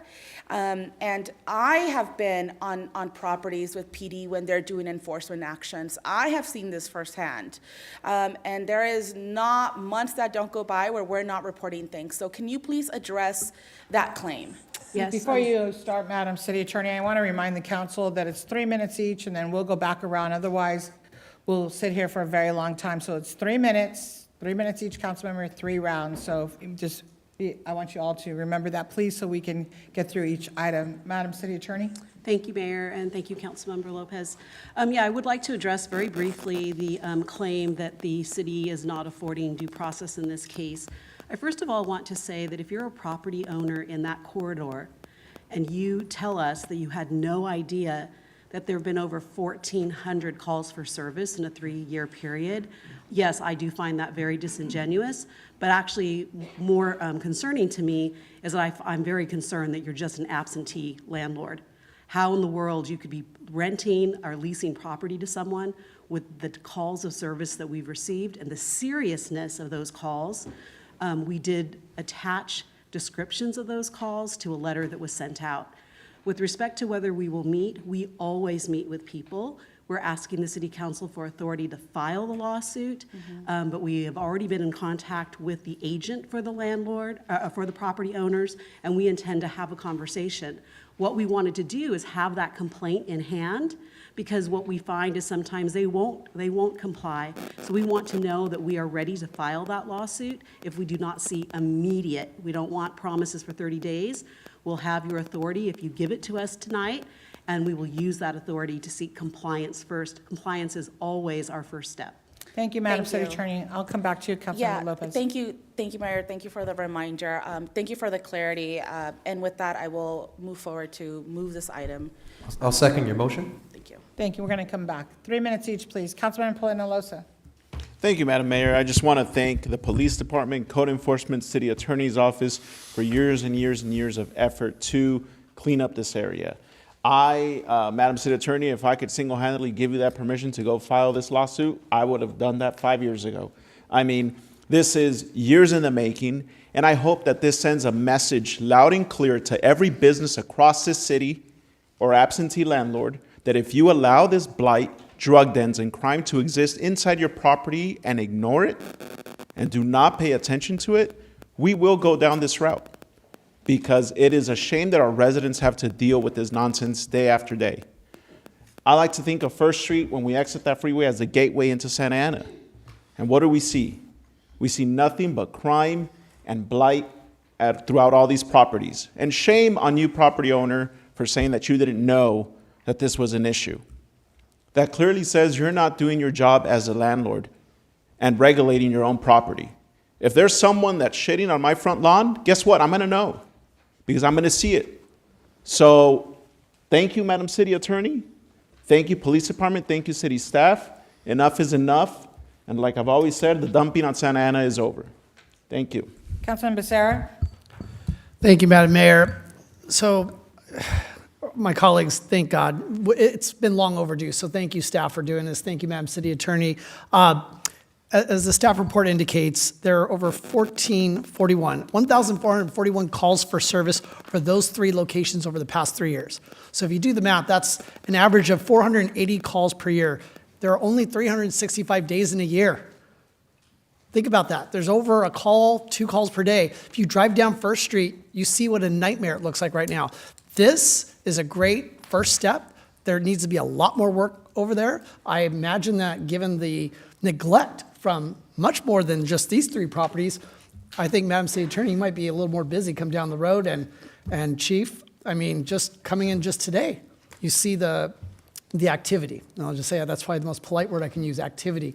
We need to see more enforcement over there, because these are not the folks over there that are in need of services, as in they're willing to accept it. These are the service-resistant folks. In fact, I'll share one story with you. So we on the council get alerts when it comes to crime that happens throughout the city at certain events. And one of the event emails that I received was for a robbery that happened at a shoe store in my ward. And then within 30 minutes, I get an update that says the folks who stole from that shoe store, guess where they found them? On East First Street. They went to East First Street. They were in one of these locations. So staff, I'm very happy to see this action. And like Councilmember Pelosi, if I could have given you this authority 5 years ago, I too would have done it. So thank you for bringing this item forward, and I'm happy to support it. Councilman Hernandez. Thank you, Madam Mayor. I just want to thank my colleagues here on the council, and as well as our city staff, code enforcement, police department, for working collaboratively on an issue that has been affecting residents for decades. Just to share some context, the Royal Roman in August 2024, code enforcement issued a notice and order for 5 units at the property for various code violations due to fire and water damage. Many of these units remain red tagged as of February 2025. Royal Grand in 2022, code enforcement issued a notice and order for interior and exterior violations. In 2023, we then saw fines that were issued. And here in 2025, we have an administrative citation for a violation of Santa Ana Municipal Code, a lack of hot water. The quality is seriously lacking, and it is impacting our community negatively. And this is why we are starting to take action as a city to ensure that the businesses that we have in our city are good actors that are going to be good partners to the city, and more importantly, that they're going to respect the communities that they're in. I hope that businesses take note and they start to work closer with us, especially if there's been any concerns that we have related to any potential violations. This is an opportunity for businesses to work with us to repair those. For these 3 businesses, I hope that they improve their practices and that this is a learning lesson for them. Thank you. Mayor Pro Tem? Thank you, Mayor. I want to thank my... Can you speak into your mic, please? Thank you. I want to thank the council members for their words. I was going to ask the staff report to give us the issue, but it's been explained. We have one. Yeah, we have one if you want to see it. No, it's good. They've done a great job. They've explained, they've identified the issue and described the gravity of it. So thank you for those words that you shared with us, and that's not necessary anymore. So thank you very much. I'll be supporting this item. Thank you, and I believe I'm the last speaker since everybody, are you going to speak before I say, you sure? Okay, all right. Okay, so I want to thank Mr. City Manager. Thank you to you and your staff. When I was first elected in my first term, this was one of the first meetings that I had with our previous leadership and with the chief at that time. First Street has always been a disaster. Meeting with Vic Mendez, the seniors, Jeffrey Katz, and a lot of the businesses all down First Street. Councilman Becerra and Penalosa on a regular. We started having meetings with city staff. And then you came along with your leadership, and Chief, thank you very much. And yes, we can sit up here and say it's been years and years in the making, but I'm going to be really clear. This has been a problem for a very long time, and things did not start turning. The wheel, the squeaky wheel, right? It did not start turning, and things did not start happening until, I'll say, just recently. And so I call the police department on a regular basis, and I know a lot of other people up here do. That poor watch commander, I call and say, they're naked on First Street, they're doing drugs on First Street, they're sleeping on First Street, they're this, that, and chicken fat on First Street. It's awful, awful. There's no words that I can say up here without using awful, terrible profanity, and I don't do that, Councilman Penalosa does. But I would just say that thank you to the police department. Thank you to the city manager and your staff. And I can't tell you how many meetings we have had discussing this. I don't know why it wasn't addressed years ago. I don't know why somebody didn't pull the trigger or what the fear was to pull the trigger. But the pendulum has swung, the political pendulum and the pendulum in this city. This city is not looking at people on First Street anymore and saying, oh, poor pobrecitos, they need help, they need a place to live. No, they're criminals, and they're doing drugs, prostitution, human trafficking, defecating, masturbating, having sex on the street, and the list goes on and on and on. So I could sit up here and say, this started my 3rd year, and I am so impressed and so happy to work with the police department and the city manager's office, because finally, you pulled the trigger. You pulled the trigger, and you said, enough. Enough is enough. And those of us up here some of us have been banging the drum lightly, and others have taken the chocolate off and said, fix it, because our constituents in this city deserve better. You don't see this in Newport. You don't see this in South County. You don't see this in other cities. You see it in Santa Ana.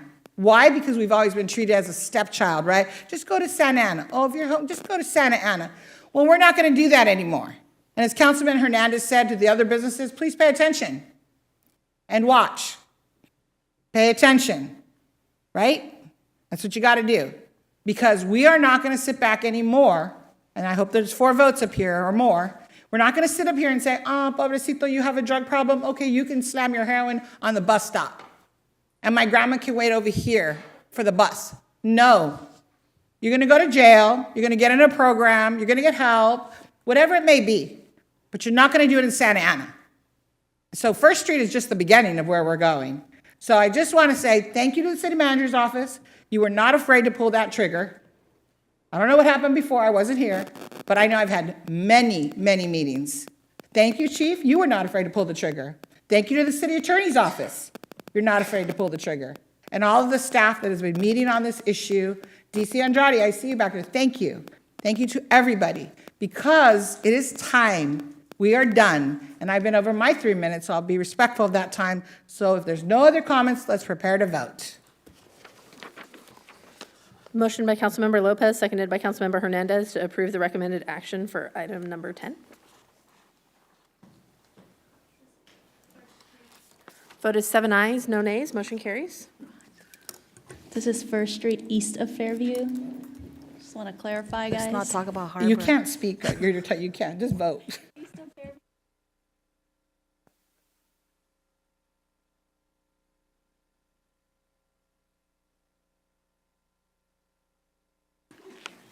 Mayor and City Council, the next item pulled is item number 19, pulled by Councilmember Becerra. Councilmember Fan.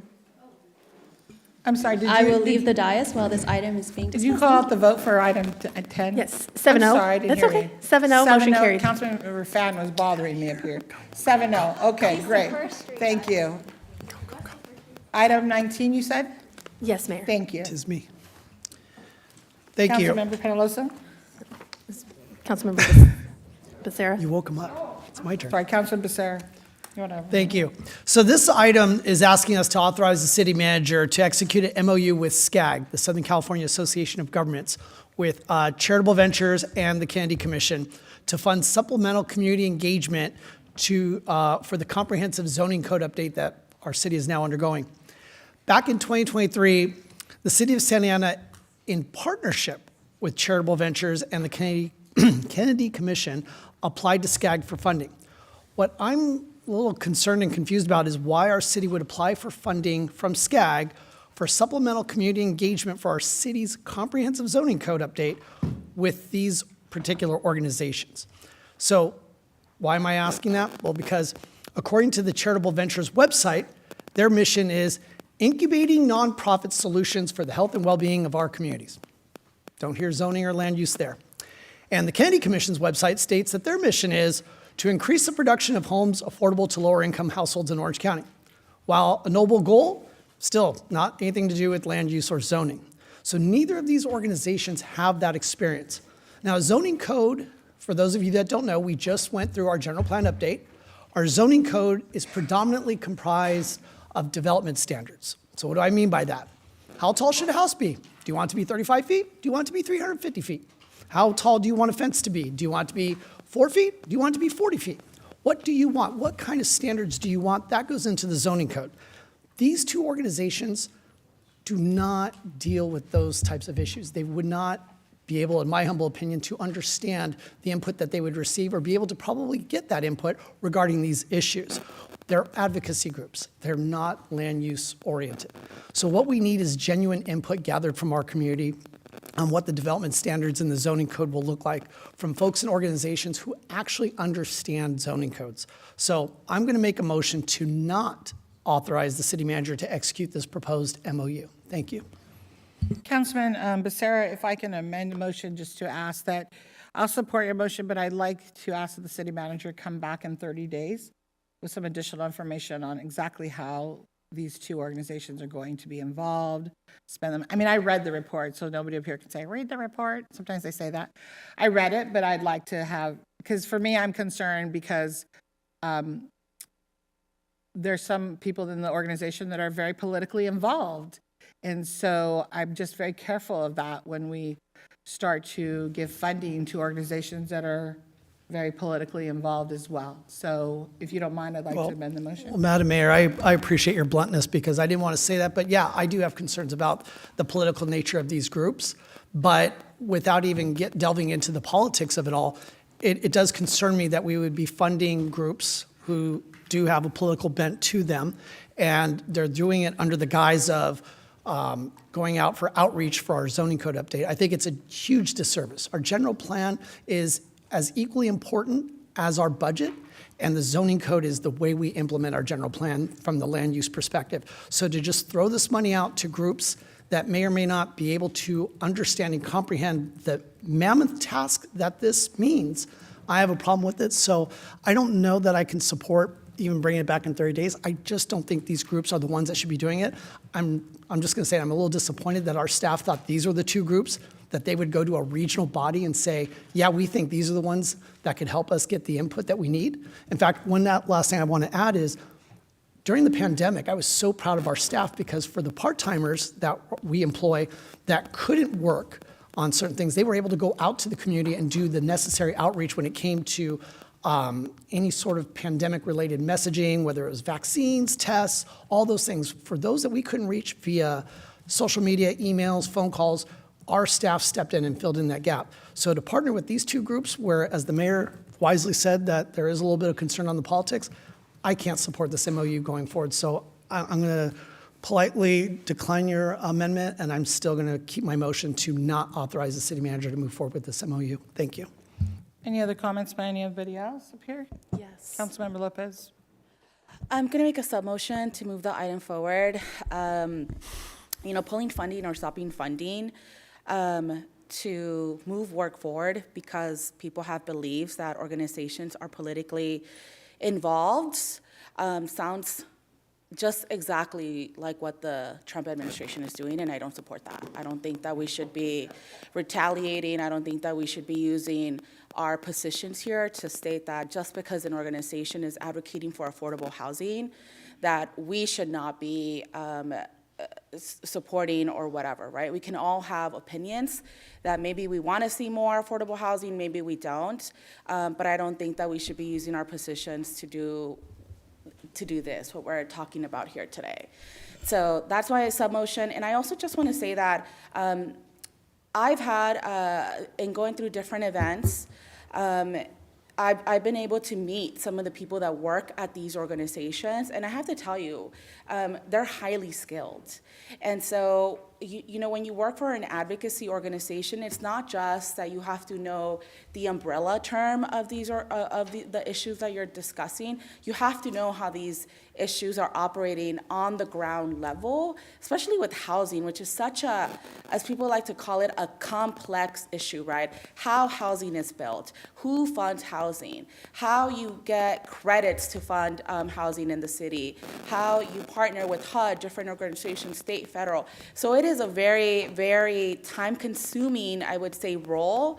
And so, in speaking with these people, I'm always so impressed because I always feel like I learned something more from a housing provider, from a developer that I didn't know previously. And so I think, one of the questions that I did ask was, can staff clearly explain to the council what type of outreach is going to happen? I think that's a credible question, something that I'm super supportive in learning more about for our staff, for the public to also learn from you in case you're not going to read the staff report. But again, that is my sub-motion on the floor. Thank you. I'll second your motion, Councilmember Lopez. Thank you. Councilman Becerra? Thank you, Madam Mayor. I think it's ironic for members up here to throw rocks and talk about the Trump administration and political, accusations when some of the same members were busy throwing our public safety unions under the bus for their own politics. But that aside, coming back to this item, though, in front of us, I'll throw out an analogy that kind of resonates with me when I look at this item, and that is, if you have a water leak in your house, who do you want to come fix it? A plumber or an electrician? Right now, I feel like we're asking electricians to fix the water leak. So there's my issue. They're not qualified. They may do what they do in their own realms, and that's great.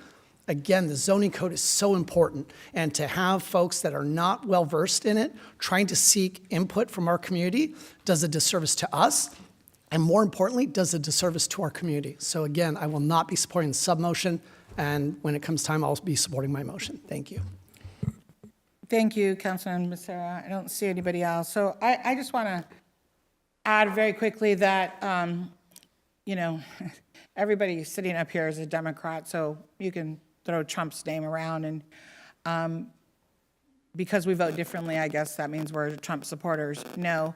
I, too, went onto the websites, and I saw some quotes from some people who actually came up here and spoke on some issues, and we're out walking for campaigns, we're out knocking on doors. And so, Mr. City Manager, I just want to be really clear. So are they going to, and they'll say they are, and people up here who say, oh, I've met them at events. No, you have a long working relationship with them.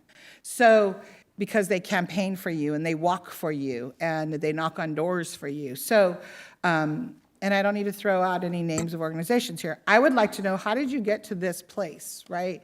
How were the two nonprofits selected? So, I understand there's a motion, and then I second Councilman Becerra's motion. There's a sub-motion on the floor, but can you just tell me, how did you select these two organizations? And I want to be very clear that we will be monitoring very closely how that funding is being used and what type of training it's being used for.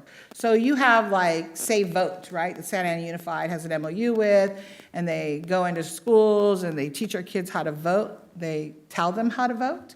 And so we walk that fine line. And we can all sit up here and say, we don't, put our finger in our cheek because we're so cute. We do, right? And so people up here are running for office. We're assembly, and so we want to be cute because we're so supportive, and we've been doing great work for years, rah, rah. So as you can tell, I'm a little irritated. But what I also want to say is that I believe you and I had a conversation about HUD funding. How much HUD funding do we get from our good old Washington, D.C.? Around 54 million? Yes, it's in the millions. Yeah, funny, I knew that number, right? Around 54 million. If we lose that 54 billion, what happens, Mr. City Manager? Our HUD impacted programs get impacted negatively. Which means staff, Staff and programming and services to the community. police, right? Yes. Our safety, our quality of life. So I don't want to poke the bear up here and talk about Trump, because I don't need him to pay attention to good old little Santa Ana. So I'd like to make sure we don't attract attention to ourselves. But I would just say that I want to know how these two nonprofits were selected. And did the staff that selected them, did they go and look to see really what do they do? How deep did we dig to say, what did we do? How politically involved are they? Are they in the pictures with council members sitting up here, or the supervisor, or where do they really do? And like, I worked with some of them. I understand some of them they do some good work, but is it what we're looking for? Because one thing I don't want to sit here a year from now and say, oh my gosh, what they're doing because they're campaigning for this person and that person, and then they say, well, it's on my own time. Well, I guess that's where the gray area is, right? What is your own time? Kind of like with our AIDS, right? It's your own time, yeah. So, you can't call the kettle black, and then when you're sitting here pointing fingers, because you always got three back at you. So can you talk a little bit about what was the process for this? Our acting executive director of planning and building, Ali Pitzishpur, he can provide a little bit about background, feedback, and how the selection was done with SCAG. Thank you. Thank you, Mayor, and thank you, Councilmember Becerra, for the questions. The process was initiated in October 2023, more or less, several years ago. The whole funding was put on pause for quite a bit as the state went through its budgetary process. But the city did select these two firms after doing research on their qualifications and on their their skill sets that they could bring to the table. They were not selected necessarily for skills in zoning, development standards, all that. They were selected more for their skills in grassroots engagement strategies and knowing how to get community members that are in hard-to-reach populations to the conversation. So these are folks that traditionally don't necessarily know how to interpret like a public hearing notice, or these are business owners, like small business owners that oftentimes don't know about how to engage with City Hall. This is not funding that's necessarily from the city, and it's not necessarily funding that would ever come through the city. It's a SCAG grant that goes directly to a consultant that SCAG would hire, and then that consultant would work closely with city staff to make sure that any sort of engagement and messaging is consistent with the city's messaging and goals in updating the general plan and updating the zoning code, and being consistent with the general plan. But that's a little bit of background on how those two were selected because of their skill sets in reaching hard-to-reach populations in our community. So I'm just going to piggyback on Councilman Becerra said. I was not sitting up here then. That I know the city did a phenomenal job reaching out to the hard-reach community during COVID, and we have phenomenal staff, and they know how to reach our community. I think we shouldn't go back to that term anymore because our community, our staff know how to reach out into the community of Santa Ana. Spanish, Vietnamese, Korean, I mean, whatever you want to say, they knock on doors, they know how to do it. And you talked about SCAG, and yes, and I'm a member of SCAG. I sit there with Councilman Becerra and myself. It says here that they're going to be paying for a consultant, the Kennedy Commission, Charitable Ventures. So when you say the city of Santa Ana, what role do we need to play, if any? And somebody to say, well, that's a dumb question. No, it's not. I want the community to hear, because we're not receiving a penny here. So are we taking from staff's time? Because our staff is limited. And I know on Fridays when we're closed, I come in here to work because I'm able to get a lot done with my 2,000 emails or 800 emails or whatever it may be.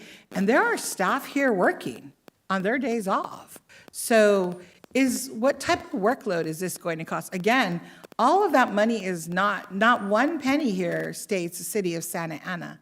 So that's where I'm kind of concerned. So if you can share a little bit about that. Absolutely. Thank you, Mayor. The city's role in this overall endeavor is to approve the scopes of work for the individual organizations like Charitable Ventures and Kennedy Commission, again, to make sure that their, for lack of a better term, like script, their sort of goals and efforts in this zoning code update are consistent with the city's existing goals in updating the zoning code. We provide technical guidance to them as well. For example, as you've mentioned, how we already reach our populations, how they can leverage our existing skill sets in accomplishing those goals, as well as just providing overall information and making sure that their deliverables, like what they have to report back to SCAG, are consistent with what we would expect from anyone joining the effort in updating the zoning code as well. So you didn't really, thank you for the answer, but I want to know, here's a really direct question. What does it look like for our city staff as far as time and how many? So thank you. This is negligibly, I would say negligible impact on staff resources because, again, we already have an existing zoning code update underway. So this is about just making sure that as they deliver any sort of deliverables or reports on their outreach efforts, that we review them for consistency with what we're trying to accomplish already with our zoning code update.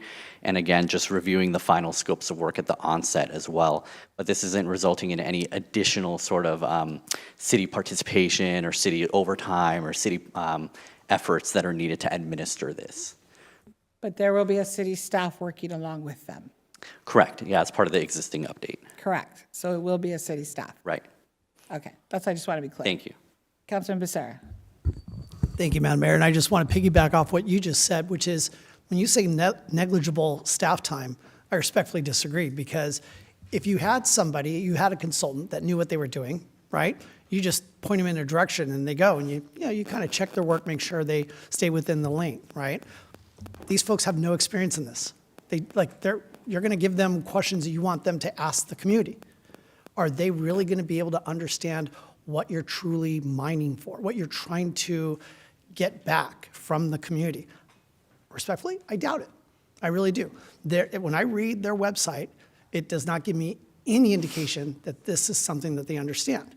In fact, one thing, and you and I have had this conversation as planners, there's a lot of things that are very intuitive, but not so intuitive, right? There are things that people can kind of stumble through, but the information that you need to be able to put it in a form that this council will vote on whether to codify or not, I don't know that these two groups are the ones that should be doing it. Now, I appreciate it that it's not our money, but I think to reiterate what the mayor said, I do believe that your time spent having to babysit these two organizations is not going to be negligible. I think it's going to be a suck on your time, to be very honest with you. So that's my comment. Thank you. Any other council member comments? Can you raise your mic, please, so I can call in? Councilmember Lopez? Yes. For clarification, these are SCAG dollars. It's not HUD dollars that we're discussing here.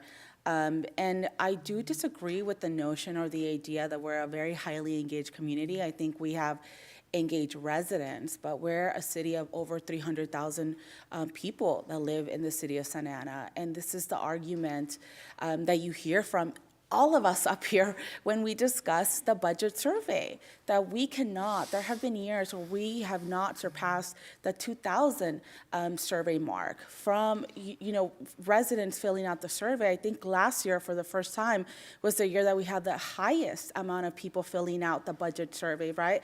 But that comes nowhere near, it wasn't even over 5,000 if I'm not mistaken, it comes nowhere near, again, being fully representative of our city, which has, again, more than 300,000 residents. And so we are a hard community to engage with sometimes and get feedback. And even when I speak to property owners sometimes, even when I speak to people that are very highly educated, they will sometimes still ask, right, questions about why did the city do this? How do you move forward with this process? Because local jurisdictions can be very complex. Our budget can be very complex, right? For the everyday person out there to understand what is actually happening.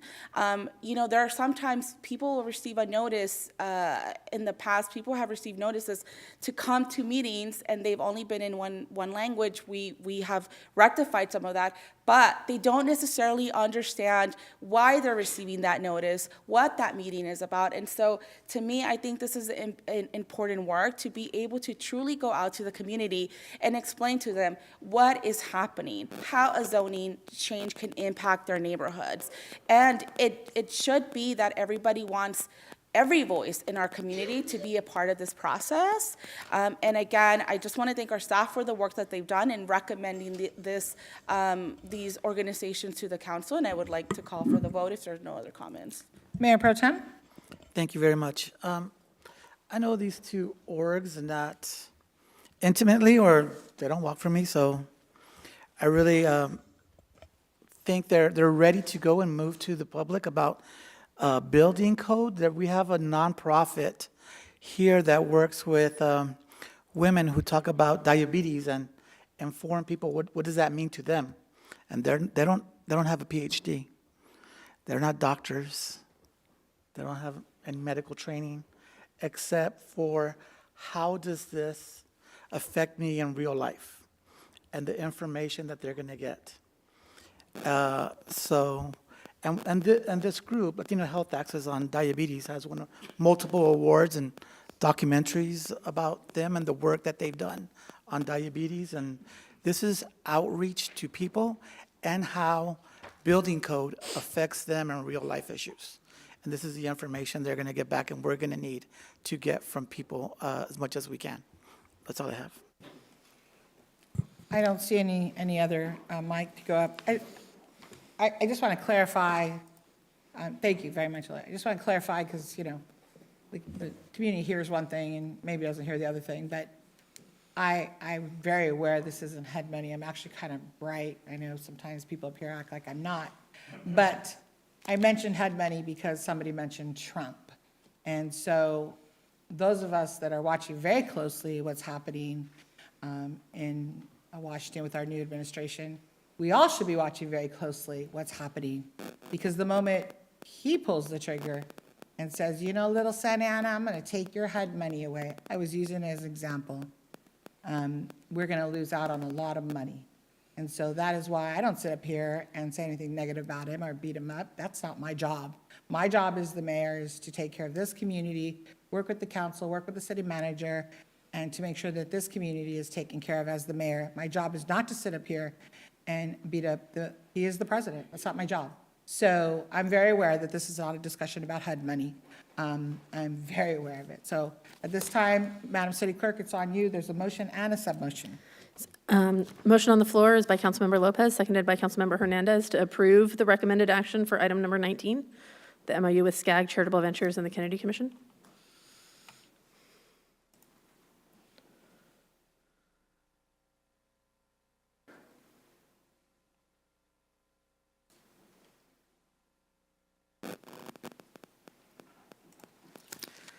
Vote is 3 ayes, 3 nays. Ayes by Councilmembers Hernandez, Lopez, and Mayor Pro Tem Vasquez. Nays by Mayor Amezcua, Councilmembers Becerra, and Penaloza. Motion fails.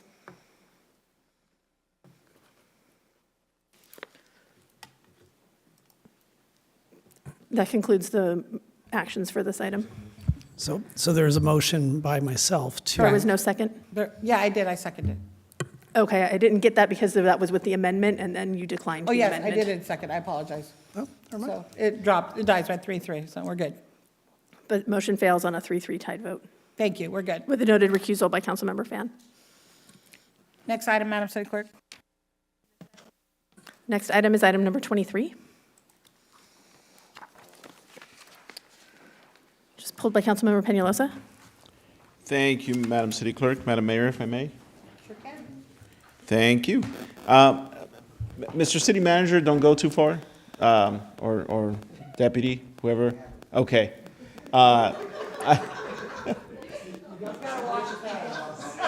Madam Deputy City Manager Sylvia, thank you for stepping in. The only comment I had is if this resolution doesn't tie us into, doesn't marry us to every point in the resolution, correct? Because I know this is an intent to renew the assessment and lodging of the businesses. That's correct. It will come before you back at the next meeting on June 3rd. Okay, so we'll still, at that time, we'll still be able to make changes to anything from length to any assessments and what have you? Yes. Okay, perfect. I just wanted to make sure this wasn't binding us to anything now. With that, I will make a motion to approve. Second your motion. I have a comment, if I may. Mayor Pro Tem, do you have your mic up? No, but yeah, okay. The only comment I have, Madam Deputy City Manager, if you can come back next time around with an explanation why we're asking for 10 years, why they're asking for 10 years.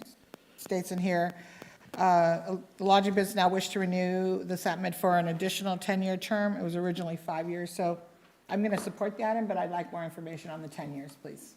Okay. Thank you. If there's no comments, let's prepare to vote. Madam Mayor, really Yes, go quick. ahead. I just want to say that I'm also supportive of our work with Travel Santa Ana and what they're doing. However, I just need more information on the 10-year Yes. and how that would work. I Thank am you. too. I want to make that clear. I don't want to freak Travel Santa Ana out. Okay. Thank you.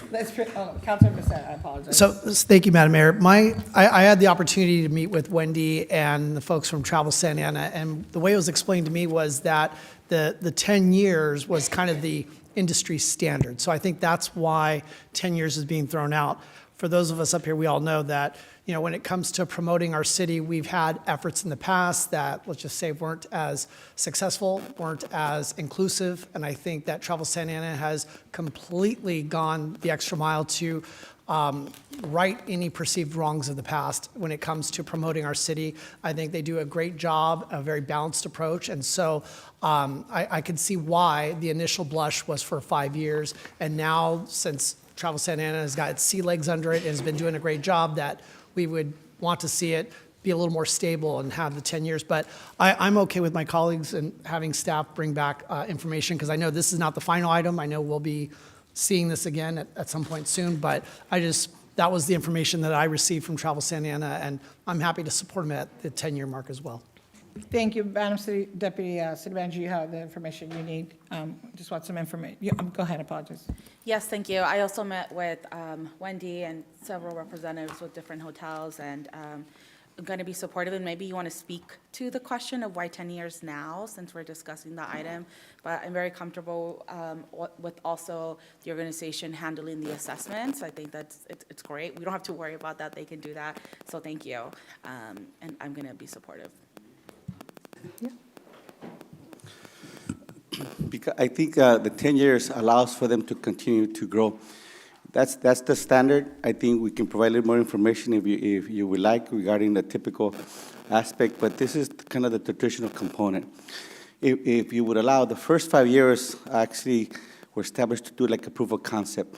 This has shown that they've grown, and again, it's an item where the actual hotels pay into this type of investment in time and community and this structure. The 10 years allows for them to monitor a little bit better and continue to grow so they don't have to be back in 5 years. Mayor Pro Tem? Can you explain a little more in detail? Can you? Thank you. Can you explain a little more in detail how this is paid for, Travel Santa Ana? I can have actually the director from Wendy Haas and provide a little bit more, better details, more information. And in all honesty, actually, the organization actually, it does more than just monitor the Travel Santa Ana component just with hotels and the restaurants. Please, Wendy. So the tourism marketing, good evening, Council. The Tourism Marketing District for Santa Ana was formed in January 21. It is an assessment, 2%, that visitors staying at 17 of the Santa Ana hotels pay. That 2% then funds the Travel Santa Ana's activities, our sales and marketing efforts. 10 years.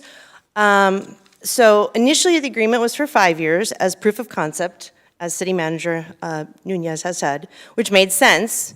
But now we have the value of what Travel Santa Ana has done, and we wish to continue the Tourism Marketing District long-term. A 10-year agreement is proof of the validity of the Tourism Marketing District and support of Travel Santa Ana. There are 21 tourism marketing districts that have a 10-year life just here in Southern California, including Huntington Beach, Marietta, Oceanside, Ontario, Los Angeles, Pasadena, Santa Barbara, Lancaster, Greater Palm Springs, Burbank, and Torrance. Overall, an estimated 90% of all tourism district renewals opt for a 10-year term.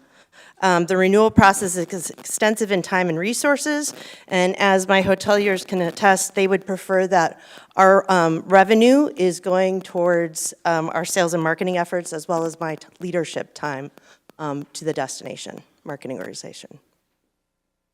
Thank you so much. I just really wanted the public to know that you're self-sufficient and it's not coming out of our general dollars. But I appreciate your work.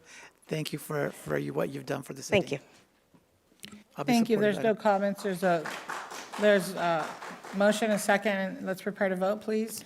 Motion by Councilmember Peñalosa, seconded by Councilmember Hernandez, to approve a resolution of the City Council of the City of Santa Ana declaring its intention to renew the Santa Ana Tourism Marketing District, SATMD, and fixing the time and place of a public meeting and a public hearing thereon and giving notice thereof. Public meeting to be held on June 3rd, 2025, and public hearing to be held on July 1st, 2025. Vote is 7 ayes, no nays. Motion carries. Thank you. Are there any other items, Madam? Yes, Mayor and City Council. The next item is item number 24, which was pulled by Councilmember Lopez, and Councilmember Becerra is leaving the dais.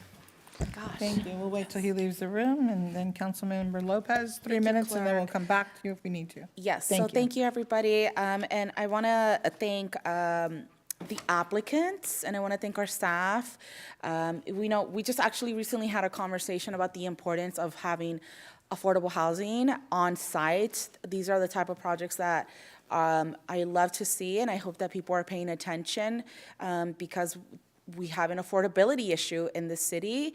And so I just really wanted to thank the applicant for doing that at this lot, and I wanted to thank our staff. And with that, I'm happy to move the item forward. I'll second your motion, council member. With a very brief comment, I'm supportive of this item and looking forward to voting in favor. There are no other comments? Councilmember Fan? Thank you, Mayor, and thank you, Councilmember Lopez, for pulling this item.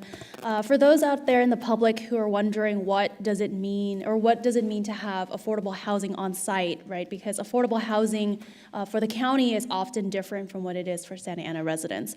So the project would include 5 units designated for very low-income households, earning 30 to 50% of the area median income.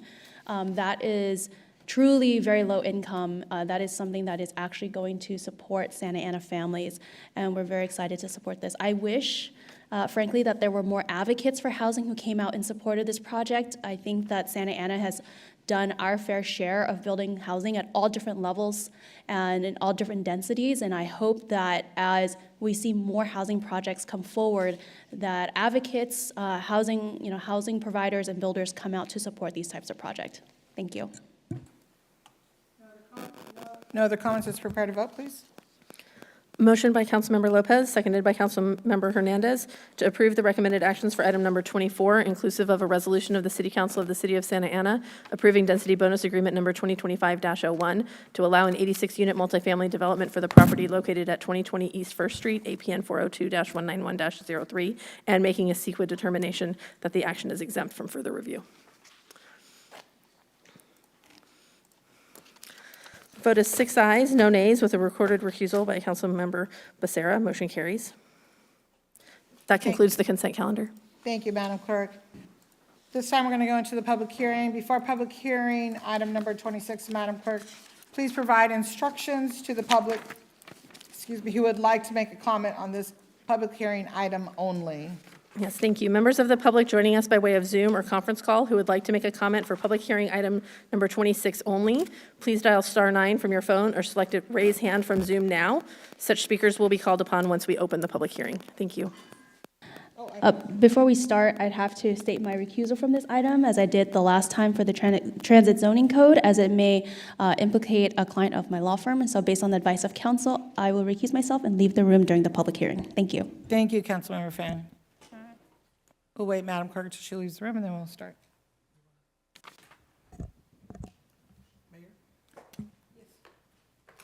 Councilmember Lopez? Yes, I also have to unfortunately recuse myself. This is, although it's a generic extension, I have not received my FPPC letter back to be able to participate. So I will also be exiting. Thank you. Thank you. Madam City Attorney, when do we expect to receive FPPC letters back? We anticipate, if they are true to their schedule, that we would receive those letters back by April 30th, in advance of the date that we discussed with staff for bringing the related item that's related to this moratorium back before you. Okay. So if we do go to schedule, we have absolutely asserted how essential it is that they go through the 21-day process, and we hope to have that on April 30th, May 1st. Okay. Yeah, I too, I have a residential lease just right outside the 2,000-foot radius from this affected area. So out of the advice from the city attorney and an abundance of caution, I am recusing myself and will leave the room until we hear from the FPPC.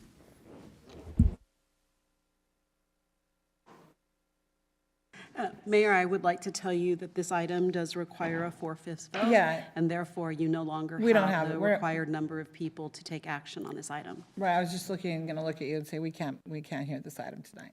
So, that we will not be taking this item. Thank you.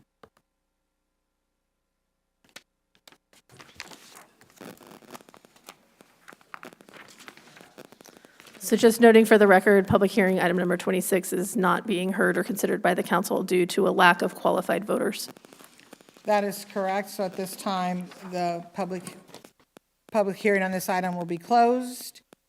And so, and again, we apologize. We have to get our letters back, correct, Madam City Attorney, from the FPPC. So once we get that, then we can have hopefully 5 votes. Yes, and I just want to briefly explain, because we did have some people ask us why some of our council members who voted on this moratorium item the first round, why they did not choose to vote or participate in the second round. And the reason is that when the item was first brought to the city council, it was very generic in nature. Can you please put a moratorium while we study the issue? The issue has been studied, and there is a recommendation from staff that has already gone through the Planning Commission process, so we know exactly what is going to be proposed to the council. So because of the close relation, it is my advice that we take the cautionary step and that we obtain those FPPC advice letters back for the other council members. Thank you very much. Mr. City Manager, you'll bring him back when, I think this Well, I city think the attorney mayor said the council should 30th. also know that because this is a moratorium extension, that means that the moratorium will expire. And so without taking action, the moratorium temporarily expires until the overall ordinance is brought back to the council. And I don't know when we plan, first meeting in May? May 6th. I apologize. May 6th. And then we'll be back to hear this item again and vote on it. Not this item, the specific zoning. Zoning on May Right. 6th. Yes. Perfect. Thank you very much. Again, assuming we have the FPPC response. If we do not get the FPPC response by the time that we actually, consider posting the agenda, we'll talk with staff and see what they want to do with that recommendation. Thank you. You got it. Okay, perfect. Let's call the council members back in then. Madam City Clerk? I'll go get them. We're going to go to this time now, council member requested items.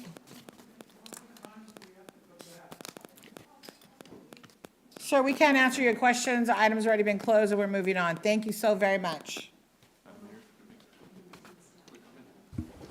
Councilmember Penalosa? Thank you, Madam Mayor. And I didn't hear the explanation, Madam City Attorney, but I participated the first time because at the time I did not have a residential lease. And I didn't sign a residential lease till about 9 months after the action was taken. So now that's why I'm recusing myself.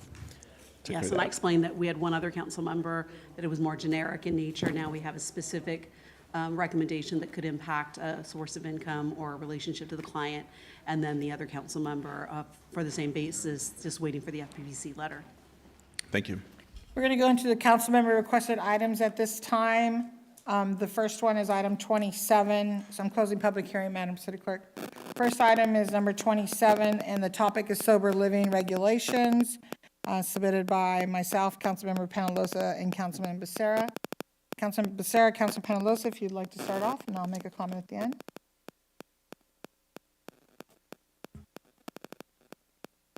Well, let me start.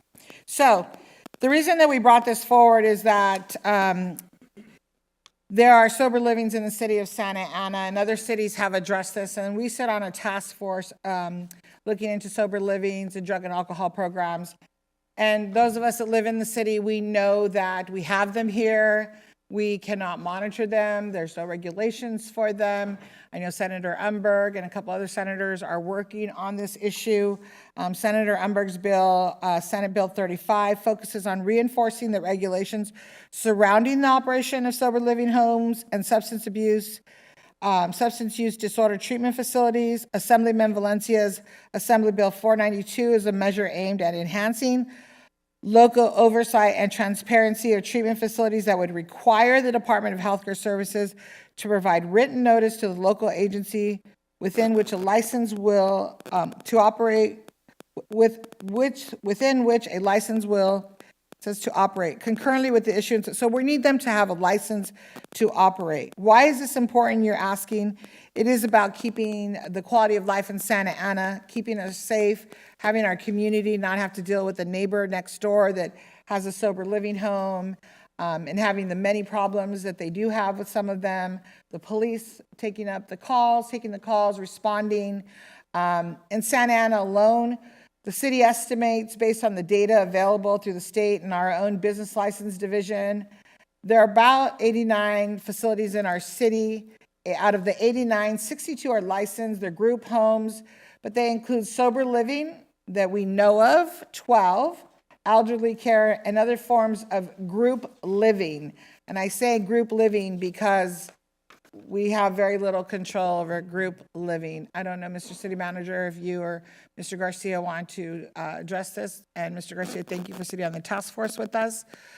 If you'd like to come up, if that's okay, and share the importance of this, and why, as a city, we really need to. We already are supporting it, writing letters to our senators and to, I will be testifying again next week on another bill with Senator Umberg.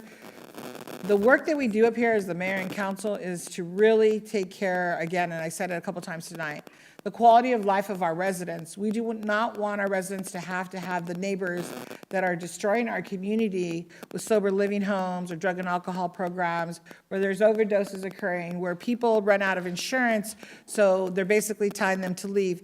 And just so you know, for the record, there are some good programs out there. And we're not talking about those ones. We're talking about the ones that bring people in out of state, use up the insurance, and then before you know it, that young man or that young lady's on our streets homeless. And so then we're responsible to deal with them, and so is the police department. So with that, Mr. City Manager? So if this is a council member requested item, so if we could get majority consensus from city council, staff can pursue review. And regarding this Senate bill proposal by Senator Umberg, and also review if staff can make recommendations to adopt an ordinance and provide to the city council for consideration and review. That is correct, and it's also around Assemblymember Valencia's Bill 492. Councilman Penalosa or Becerra, anything? Don't jump out there. I want to thank my two colleagues because this is something that has been in the works for a while. I want to actually thank the cities of Mission Viejo, Costa Mesa, Newport Beach. They've been battling these homes and they've been working with various state legislators. And myself, Mayor Mesqua, and Councilmember Peñalosa have been participating in the SoCal Task Force regarding this issue. And it has been very productive. And we've seen a lot of work go into finally getting to this point where we as a city have been able to take what they've already done, something that's been battle tested in court. And so I think what staff will be able to bring back is a tribute to what these other cities have been able to do through the battles that they've endured all the way up to essentially the state Supreme Court. So I want to thank my colleagues for bringing this forward, and I want to thank those cities for their work on this, and we are very fortunate for what they've done, and I'm looking forward to supporting this going forward. Thank you. Thank you, Councilman Becerra. Councilman Peñalosa? Thank you, Madam Mayor. I want to thank you, Mayor, and Councilmember Becerra for joining on this and bringing this item forward. I also want to do a special thank you to the Assembly Member Avelino Valencia as well as Senator Umberg. I know that they've been working at the state level over the last 4 years to try to address this issue to as much as they can, right?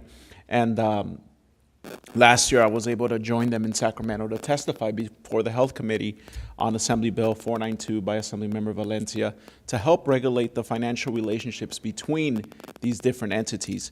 And I'm happy that that bill was passed. And now we're here because of the tireless effort and work of the cities like Costa Mesa and Mission Viejo that have been fighting this for years now. I remember back, it was December 2020, when I agendized this conversation, and at the advice of the city attorney, because in financial exposure, we're like, let's wait and see what happens in those lawsuits in those other cities being spearheaded by Costa Mesa. And I want to give a thank you to Costa Mesa, and in particular, then Mayor Katrina Foley and now Mayor John Stevens for continuing that battle and that fight. It wasn't a cheap fight. This was $15+ million that the city of Costa Mesa invested in fighting this throughout the court system, and they have prevailed every single time and won. And it gives us now the ability, cities like us, cities like Mission Viejo, and frankly, cities across this state, to be able to regulate these types of homes in our city. They're not all bad, but there are a lot of bad ones out there that are causing harm in our neighborhoods. So I am excited to support this. I know that there's an ordinance out there, Mr. City Manager and Madam City Attorney. We don't have to reinvent the wheel. There's a good ordinance out there that the Sober Living Task Force has been working on with the mayor and Councilmember Becerra for years now, that we should definitely consider bringing back for adoption. It's a long time coming, and I'm happy we're here.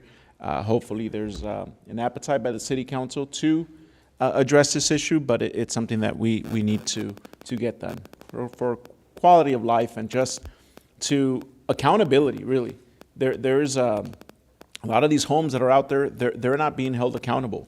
And they're not, at the end of the day, like the mayor said, these insurance payments run out.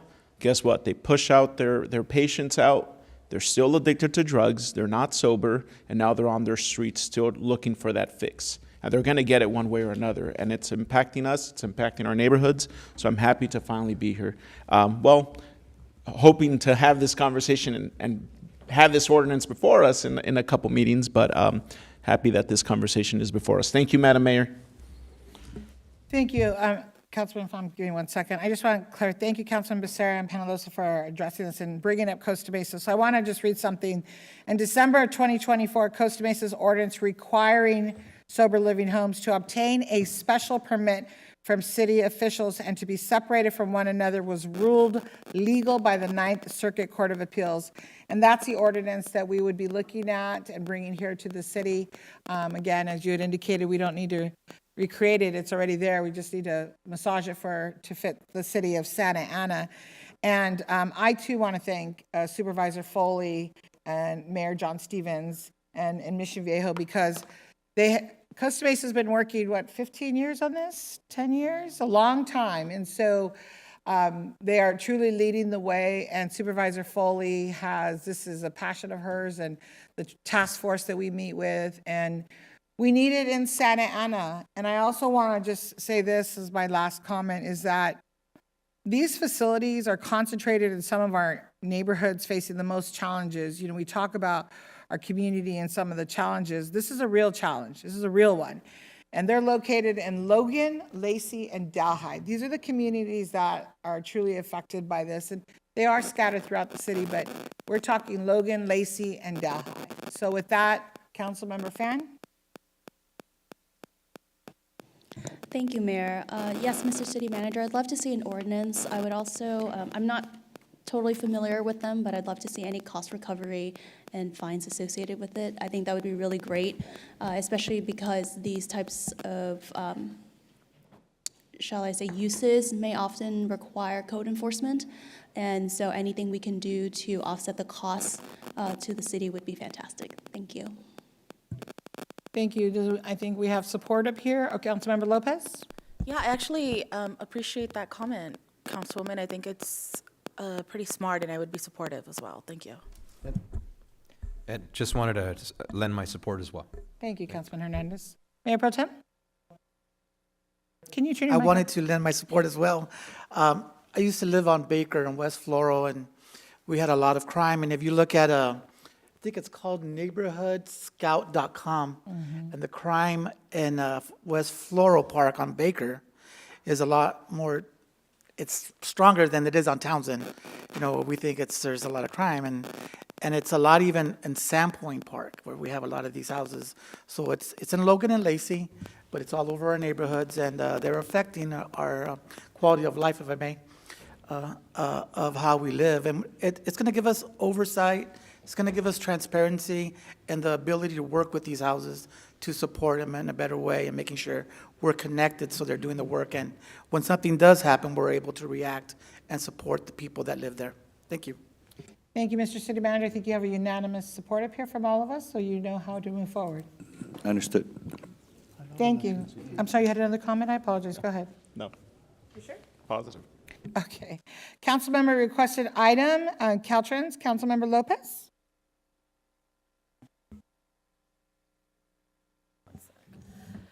You know, we often talk about the issues that have been ongoing for years, and this is one of them. And this is an issue I inherited when I was first elected, because Ward 3 has the most amount of state property in the district. And we've worked for many, many months now, many years, with the code department, with the city attorney's office, with with Public Works. Yes, thank you. The incredible work that Public Works does and our police department, and making sure that we are cleaning up state land, making sure that we have access to state land, especially when they come back and say, this is our jurisdiction, stay out of it. And so we have really put our best foot forward for many months now.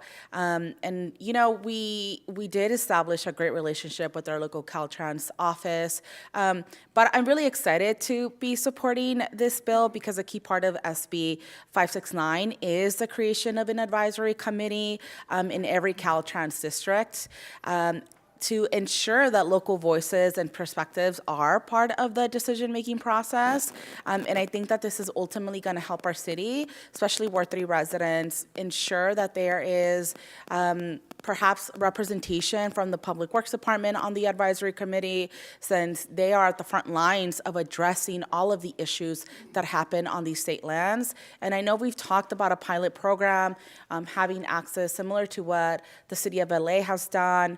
You know, different representatives have thrown back at us like the state is in a deficit, blah, blah, blah. And so I'm very excited about this bill, because no one really has been able to solve the issue with Caltrans land here in the city of Santa Ana. And so I'm hoping that the public will also write to their representatives in support of this bill. And I'm hoping that all of my colleagues also support this request. Thank you. Thank you. Councilor Becerra.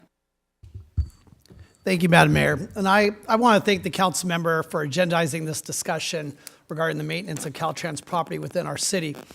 We all expect Caltrans to remove individuals that are illegally camping along the freeways and to remove trash and debris as well.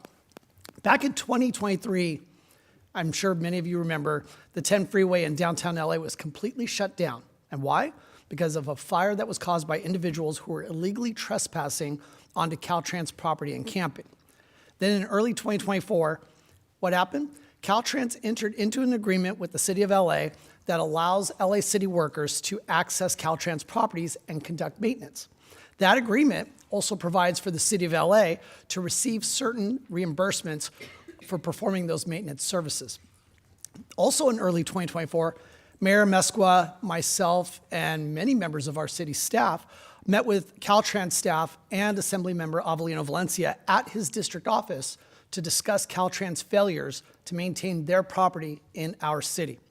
A few months later, Governor Newsom issued an executive order ordering state agencies like Caltrans to address encampments on state property through partnerships with local agencies. Yet Caltrans so far has refused to enter into an acceptable maintenance reimbursement agreement with the city of Santa Ana. As recently as 2 months ago, Mayor Mesqua and myself and members of our city staff met with the governor's office to advocate for the state to enter into an acceptable maintenance reimbursement agreement with the city of Santa Ana, similar to what the state has already done with the city of Los Angeles. I'm sharing all of this background, I'm sharing all of this background because we don't need more discussions about plans to one day, possibly, maybe, kind of, sort of, perform the maintenance. Our staff, in that meeting with Assemblymember Valencia, they made it very clear. They're ready to go. We don't need to talk about it. We don't need to get consultations. We don't need to do a sounding session. We're ready to go now. In fact, our residents, I'm pretty darn sure, they're eager for our city staff to get in there and be ready to go. So with that being said, as far as communications with Caltrans, yeah, Caltrans does a great job of communicating with us. They have been very consistent and efficient in telling us no. So I don't know that we really need more conversations with Caltrans other than for them to say, City of Santa Ana, we know we can't do the job. We're ready to work with you, and we're going to go ahead and sign that maintenance agreement so we can reimburse you for all the good work that you're going to do. But in this bill that Senator Blake Spears proposed, there's nothing in here that talks about any dedicated funding. Now, Senator Blake Spears' bill, if it had proposed language, and I think she talks about State Government Code Section 14193 subsection A. Now, if that section had said something like the legislature shall allocate funds to reimburse maintenance activities by local governments to address homeless encampments on Caltrans property, then I'm in. Then I'm all the way. I'll be the first one to write the letter in support of this bill.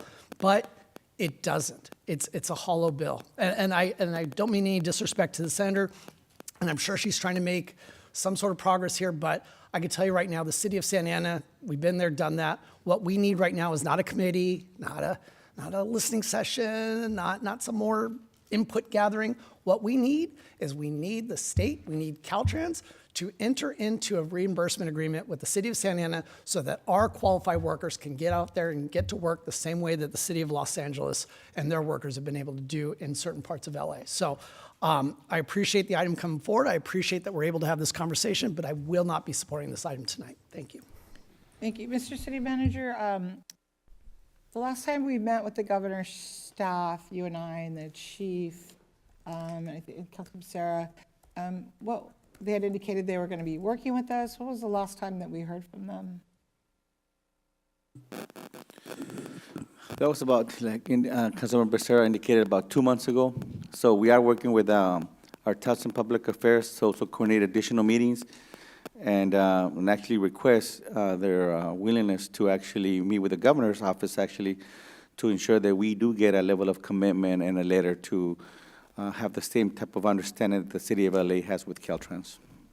And I too have lots of respect for Senator Blake Spears. She's a wonderful, wonderful woman. Does a great job. I'm going to go back to staff because, we're budget time, looking at positions, who's doing what work. And so I'm not sure.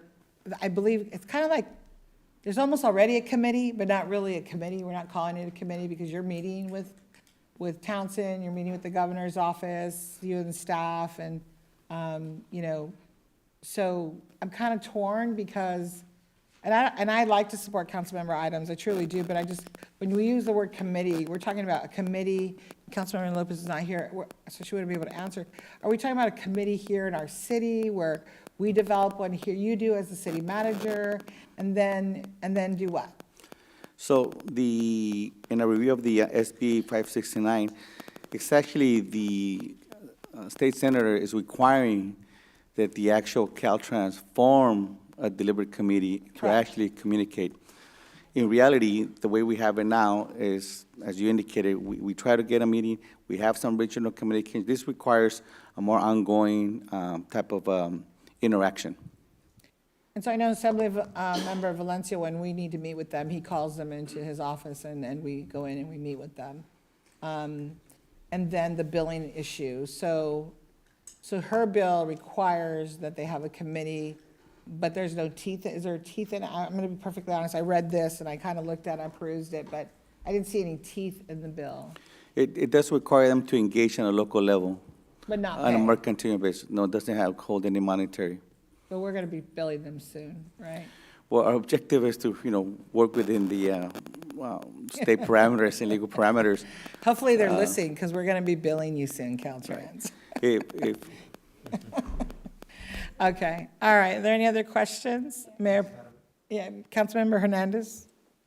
Thank you, Madam Mayor. I just wanted to lend my support for this item, City Manager.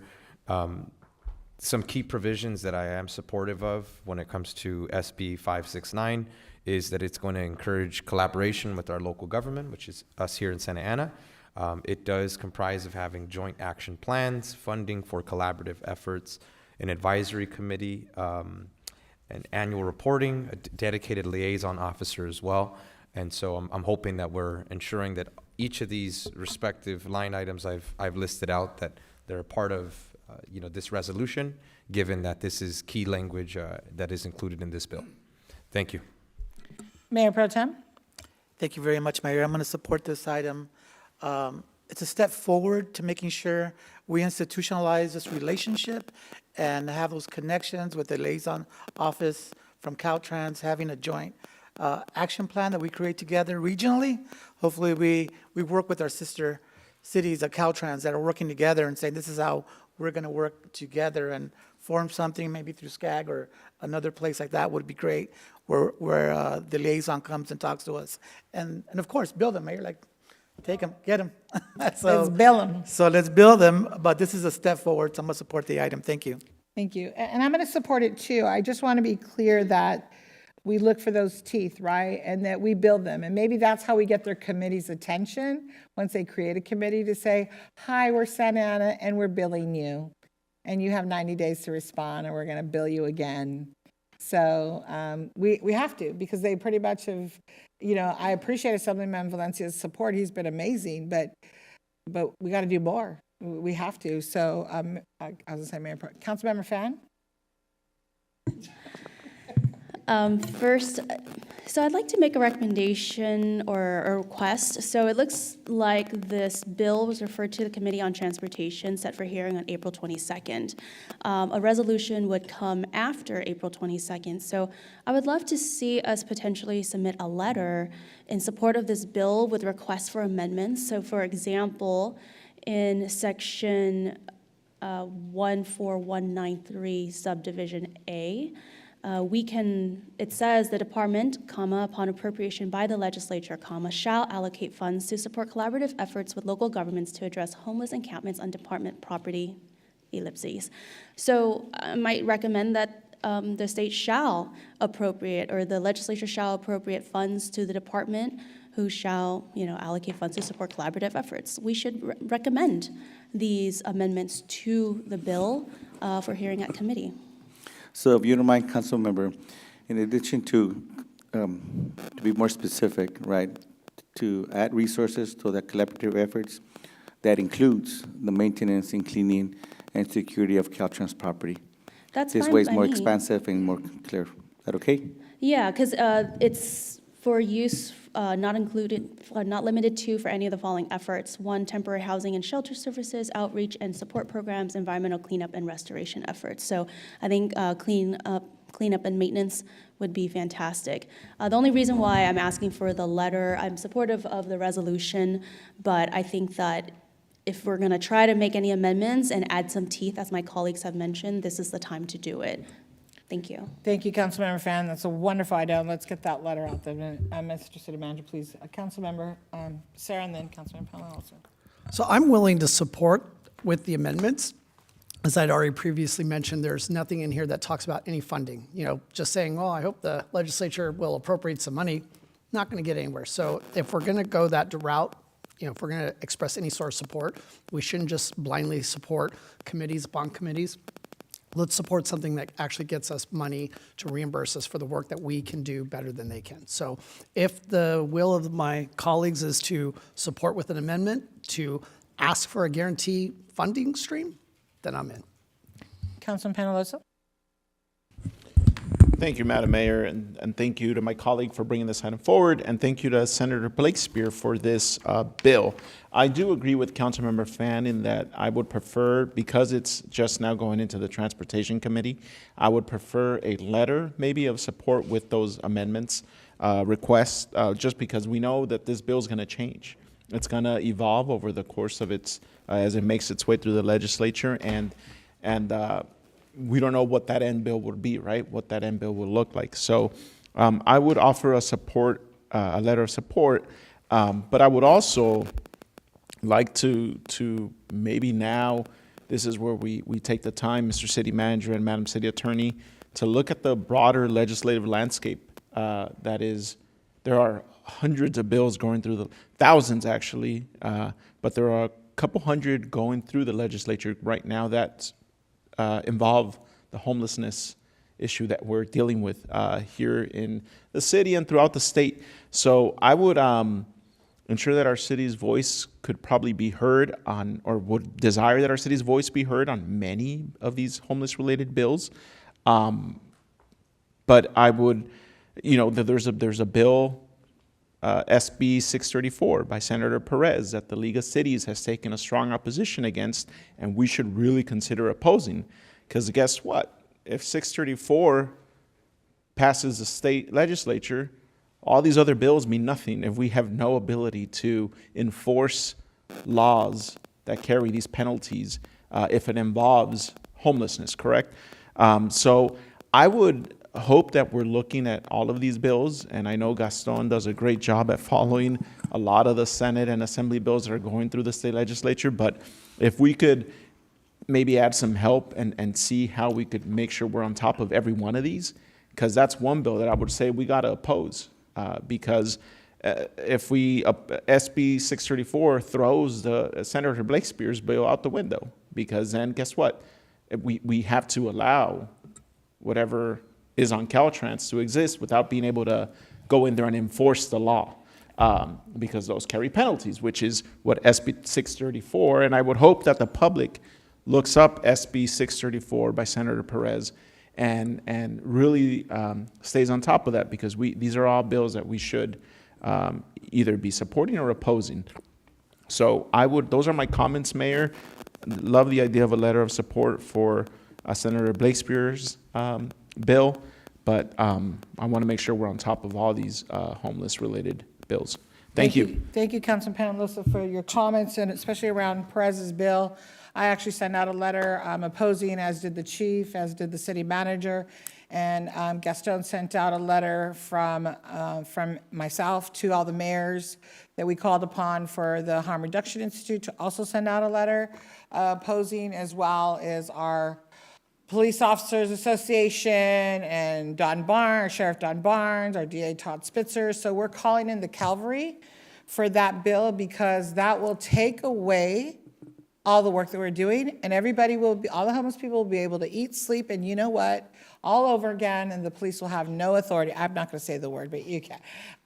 And so that bill is critical. So I really appreciate you bringing it up, You actually took away my info from my closing comments, but I'm glad that you, and thank you for being on top of this. I know that you, me, and Councilman Penellos always talk, Becerra talk about bills.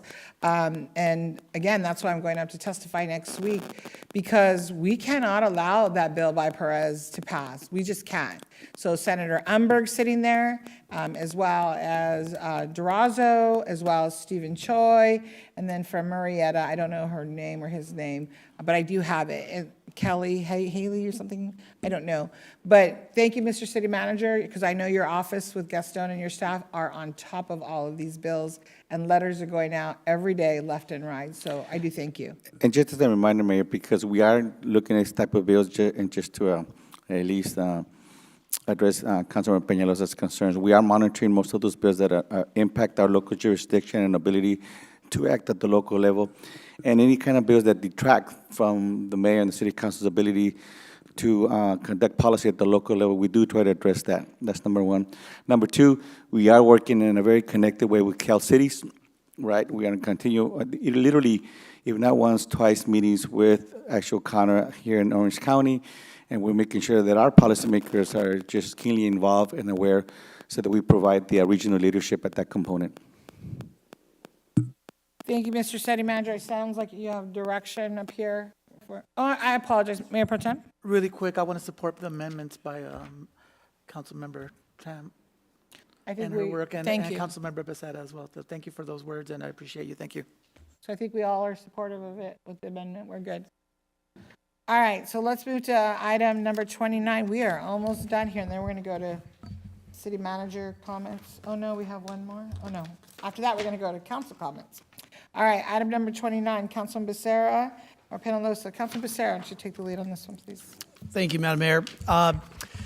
So tonight, myself, Mayor Mesqua, and Councilmember Peñalosa are asking our colleagues to support our state senator, Tom Umberg, in his efforts to see that the will of the voters is implemented. Proposition 36 passed in November of 2024 with almost 70% support statewide and 66% support here in Santa Ana. Just a few months prior to that election, the majority of this council adopted a resolution in support of Prop 36. Now, Senator Umberg has introduced bills SB 28 and SB 38 that will implement the will of the voters by, one, requiring that all counties in the state of California have courts that facilitate the drug treatment programs that were mandated in Prop 36, and allow treatment programs that meet the requirements of Prop 36 to access grant monies from the BSCC grant program that are awarded to provide mental health services, substance use disorder treatment, and diversion programs to those in the criminal justice system. So together, SB 28 and SB 38 will ensure that every eligible Californian who chooses treatment over incarceration will have that choice regardless of the jurisdiction where they're being charged, while expanding opportunities for more treatment programs to qualify for grant funding. So tonight, I'm asking that we direct the city manager to draft and bring back a resolution at our May 6th council meeting stating our city council's support of the passage of Senator Umberg's Senate Bill 28 and Senate Bill 38. Thank you. Any comments? I'll support the item. Thank you, Councilman Hernandez. I will as well, and the only item I'll add to this is I really appreciate the work by Senator Umberg, especially around Prop 36. You know, when he talks about a requirement for all counties in the state of California to have courts facilitate the treatment mandated by Prop 36, and specifies that those courts are consistent with best practices. Back in the day, we had drug court. I'm sure, Chief, you remember, and DC Andrade, you remember drug court, and I wasn't in that program. I wasn't an officer in there, but I did refer clients there, and drug court was good. You know, it was a great program. They had the same officer, same counselor, same drug and alcohol specialist, same judge, and if they successfully completed the program, their record was expunged. And so it put people right on the back on the right path. They helped them with employment, with school. And so I'm hoping that that's what we'll be doing with Prop 36 as well. So I'm also supporting this item. And if there's no other comments, yes, Mayor Pro Tem. Thank you. I'll be supporting the item, and I understand why the public voted for Prop 36. We were in the middle of a housing crisis and a drug epidemic. We had a lot of issues in the city, and the things that we needed for Prop 36 are now being brought back to fix it. We needed to make sure we support people and keep them out of jail and keep them out of the street and make sure they're turned into the right way. So I'm going to support both of these bills to make sure we are supporting those people so there's not a revolving door of people going to jail and back into our streets. The cities in Orange County have been pushing Prop 36 and bringing people to the main jail here in Santa Ana and released. And we're seeing more people affected, but Santa Ana being affected at the release of Orange County, bringing people into the streets. So we need to make sure we have the tools necessary to support this population and clean up our streets and support those people so they don't come in and out. Thank you. Are there any other comments? Councilmember Fan? I'm also in support of this item. Thank you. Councilman Penalosa? Thank you, Madam Mayor. I just want to thank my colleagues for joining on this, and thanks to Senator Umberg. There's an effort to not fund the will of the voters and through Prop 36. So this is important that we support these bills. But back to my previous comment on the previous item, this is that we should be voting on a support oppose bill package because of the number of bills that are coming through right now that are homeless related, Prop 36, and so I would hope that I would hope that it's unanimous, 7 yeses to support this because of how important it is. This is I just can't thank Senator Umberg enough. I know that when Prop 36 was before us, it was a 4-3 vote, but I'm happy to now see my colleagues support efforts to fund this. So thank you so much, and that's it, Madam Mayor. So thank you, Councilmember Penalosa, and thank you to all the council members that are up here. Councilman Hernandez did say he had to leave, so thank you. I'm not sure what Councilmember Lopez, if she already left or not, but it's really important that we're all up here, and I think your recommendation to have a package so that we don't have to sit here and go through each one of them. We already read them, prepared, and when you do agenda review, you talk to all of us, and we don't have to go through every single bill. And I think, as you do now with Gaston, who does a phenomenal job. I'm sorry? I was talking, you want to interrupt me? Is Councilmember Lopez here? Is that, I think that's what Councilmember is. I'll lose my train of thought, you know I will. So I think that, Mr. City Manager, that if we bring it together as a package, and then I know that Gaston and some of your staff keep track of all of the bills, and Deputy City Manager. So if there's others, as Councilman Penalosa indicated, there's a couple of, right, Deputy City Manager? I think you look at them all the time with Gaston. So bring them to us as a package, and there's probably going to be a whole bunch of them that deal with Prop 36, homeless. I'm testifying next week for Umberg on a bill, another bill around Prop 36, and Blake Sphere did the bill that we talked about 2 weeks ago, working with Connor and them. And so there's some bills around law enforcement and also for treatment, as Mayor Pro Tem had talked about, for treatment as well. SB 757 Richardson, also liens with abatements and fines. That's a good one too. So we Work are your working. magic. We are working again. If you see in the last year, right, we have engaged quite a bit with Cal Cities. We monitor, like I said, our office interacts literally, if not twice a month, once a month with Cal Cities, Connor Medina. And so we're making sure we monitor those type of legislation that impacts us or affects our ability to respond to community. And there's a Cal City League conference coming soon. I think some of the council members Next are week. going. Correct? Next week? No, nobody's going? Some people are going. Some people are going? Okay, Yeah. yeah, some people are going. Okay, so I think it's great, and then, like, the work you're doing, we really appreciate it, and just bring it as a package so we can run them through. So it sounds like you have support up here, Mr. City Manager, for this council member request item as well. All right, let's go to comments, closing comments. Councilmember Fan, please. Dang, I get to go first? You sure do, because you're special. Not the wasn't city- ready. Not the city manager, Mayor? We have Oh, quite I a bit. apologize, Mr. City Manager, save her. You go first, I Mr. have- City I have Manager. quite a bit. You go right ahead. This Saturday, April 19, we are hosting Arbor Day Community Tree Planting from 10 a.m. to 11 at 7 park locations. So please pay attention. Santiago Park, Centennial, at Carruthers, Cabrillo, Thornton, El Salvador, and Delhi. Again, April 19, tree planting at the parks from 10 to 11. Second, our Santa Ana Work Center, in partner with Orange County Job Fair at Santa Ana College, on Thursday, April 24, hosting a job fair 11 to 2 p.m., free event to our community. Also on April 24, our Parks and Recreation is having a second hiring fair from 1 p.m. to 5:30 at Santa Ana City Hall. Stop by and apply in person, or you can get hired on the spot. I'm sorry, did you say job fair? Job fair, April 24, our Parks and Recreation agency is having one.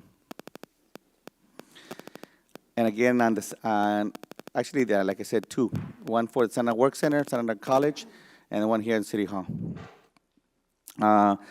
Dia de los Niños, Dia de los Libros, the celebrations in Santa Ana Public Library, and that's on April 26th from 10:30 to 2 here at City Hall, Plaza of the Sun, regarding the Santa Ana Library. Our Public Works Agency is having its annual free compost giveaway. Again, the free compost giveaway is on Saturday, April 26th from 7 to 12 p.m. at Centennial Park. This is going to be a fun one. Santa Ana Zoo annual fundraiser, Brew at the Zoo, is on Saturday, May 10, 5 to 8 p.m. Tickets are on sale now. Let me say that one again. Santa Ana Zoo annual fundraiser, Brew at the Zoo, is on Saturday, May 10 from 5 to 8 p.m. Tickets are on sale, and that's for the people that know, that's Mexican Mother's Day. And then tickets, yeah, it is. So Santa Ana Fun Run, 5K, Take-K, and Kiss Dash is on Saturday, May 17. Again, we encourage people to register and get tickets, and that's the key for us. And then finally, we want to remind residents that the budget survey is out. Please, please, please, complete the survey and provide your community priorities to the city. Thank you. Brew at the Zoo, you get monkeys and beer. Can't go wrong. All right, thank you for sharing that. That's how we should sell it, Hawk, beer and monkeys. All right, Councilmember Lopez. Yes, hi, everybody. So I think the city manager, I walked in when you were in midway of your comments, so I think you talked about Arbor Day, the upcoming event, so thank you. In Ward 3, we're hosting it at Cabrillo Park, so we really encourage all of our neighbors and residents to come out and help us plant trees at Cabrillo Park.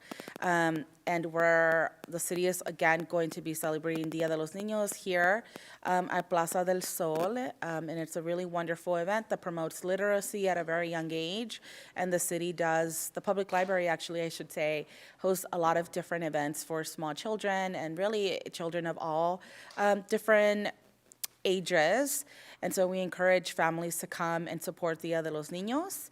And also just wishing everybody a joyful Easter. I hope that you get to spend some time with the people that you love and celebrate in whatever way that you celebrate. Thank you so much. Councilmember Fan.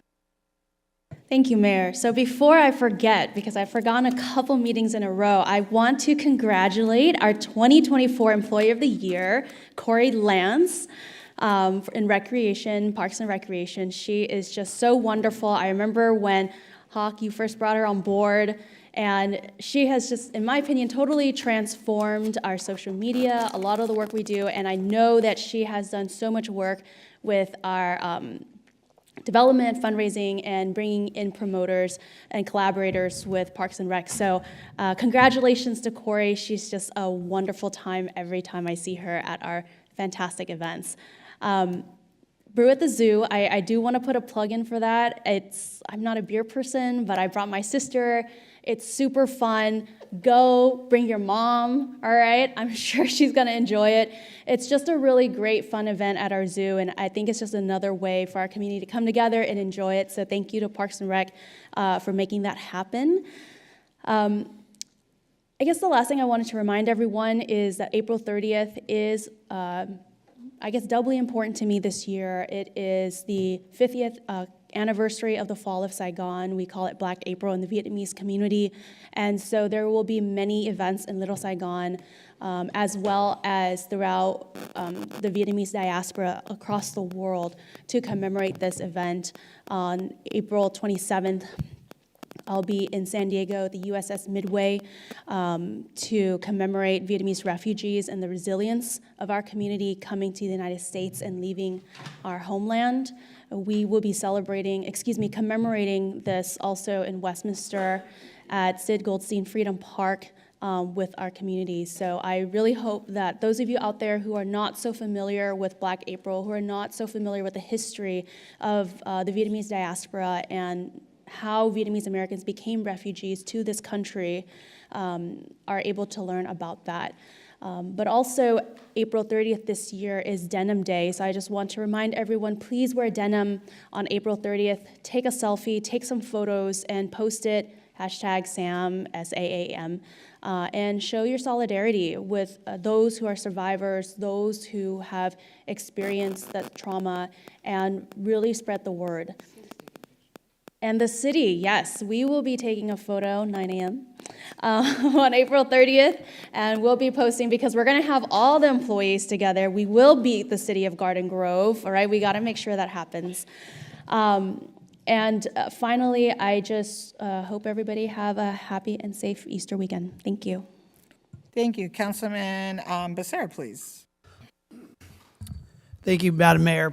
I wanted to begin tonight by expressing my appreciation to all of our dispatchers at the Santa Ana Police Department and the Orange County Fire Authority as we celebrate National Public Safety Telecommunicators Week, April 13th through 19th.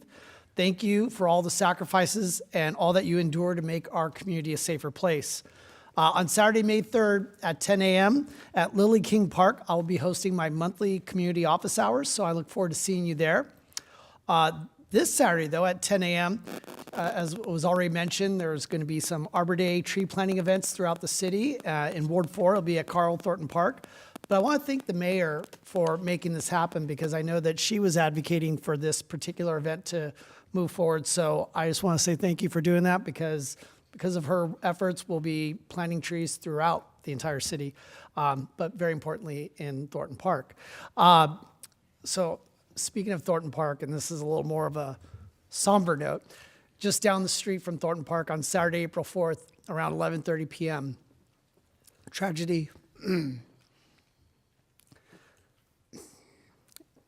struck our community when a car traveling at a very high speed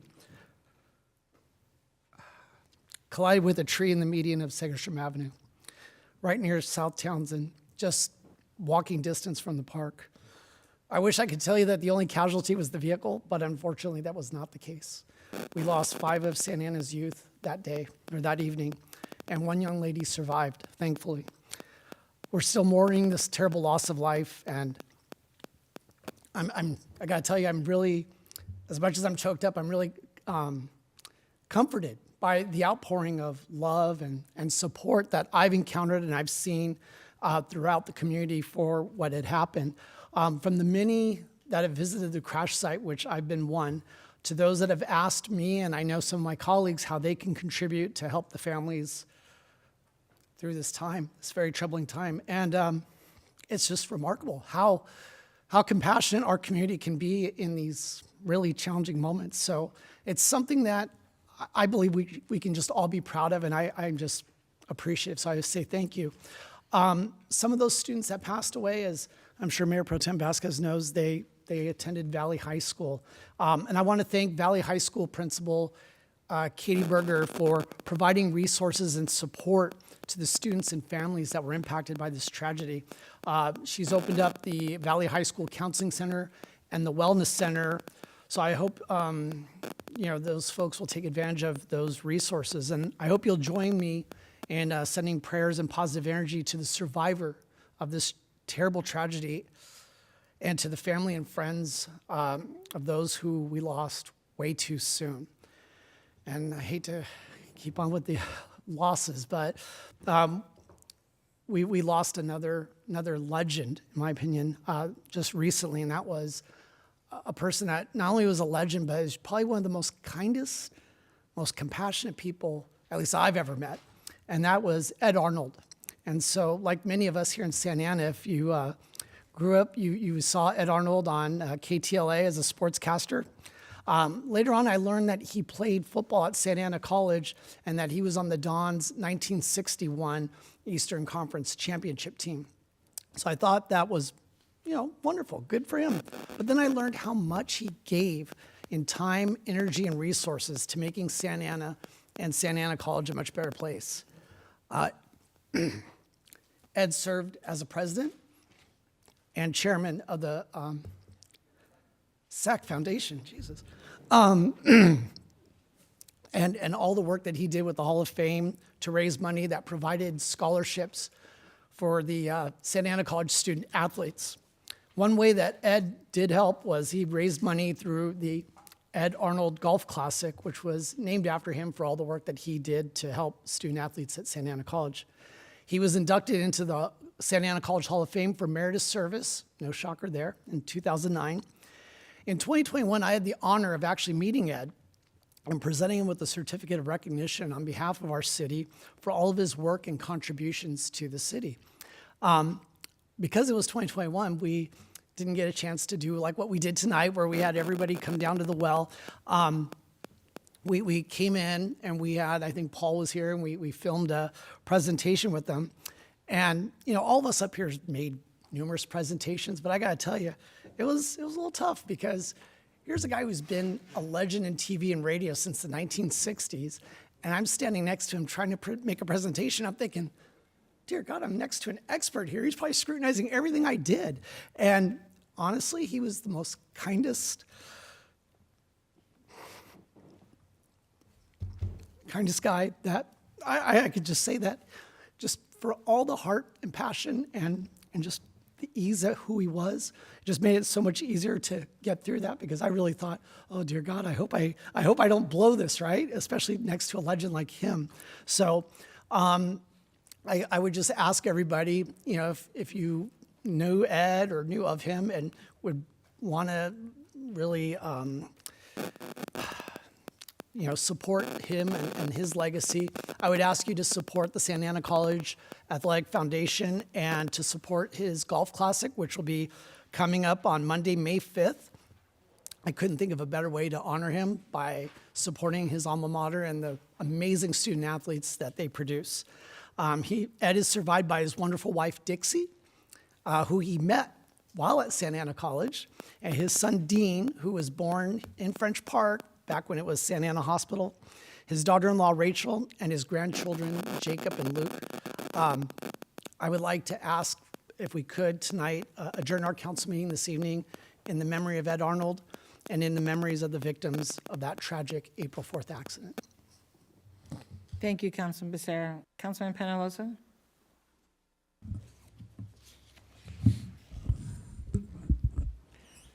Thank you, Madam Mayor. I have no words to follow that. I had many updates, but I don't want to. I'll put them on my social media. But thank you, Councilmember Becerra, for those words, and may they rest in peace. Mayor Pro Tem Vasquez.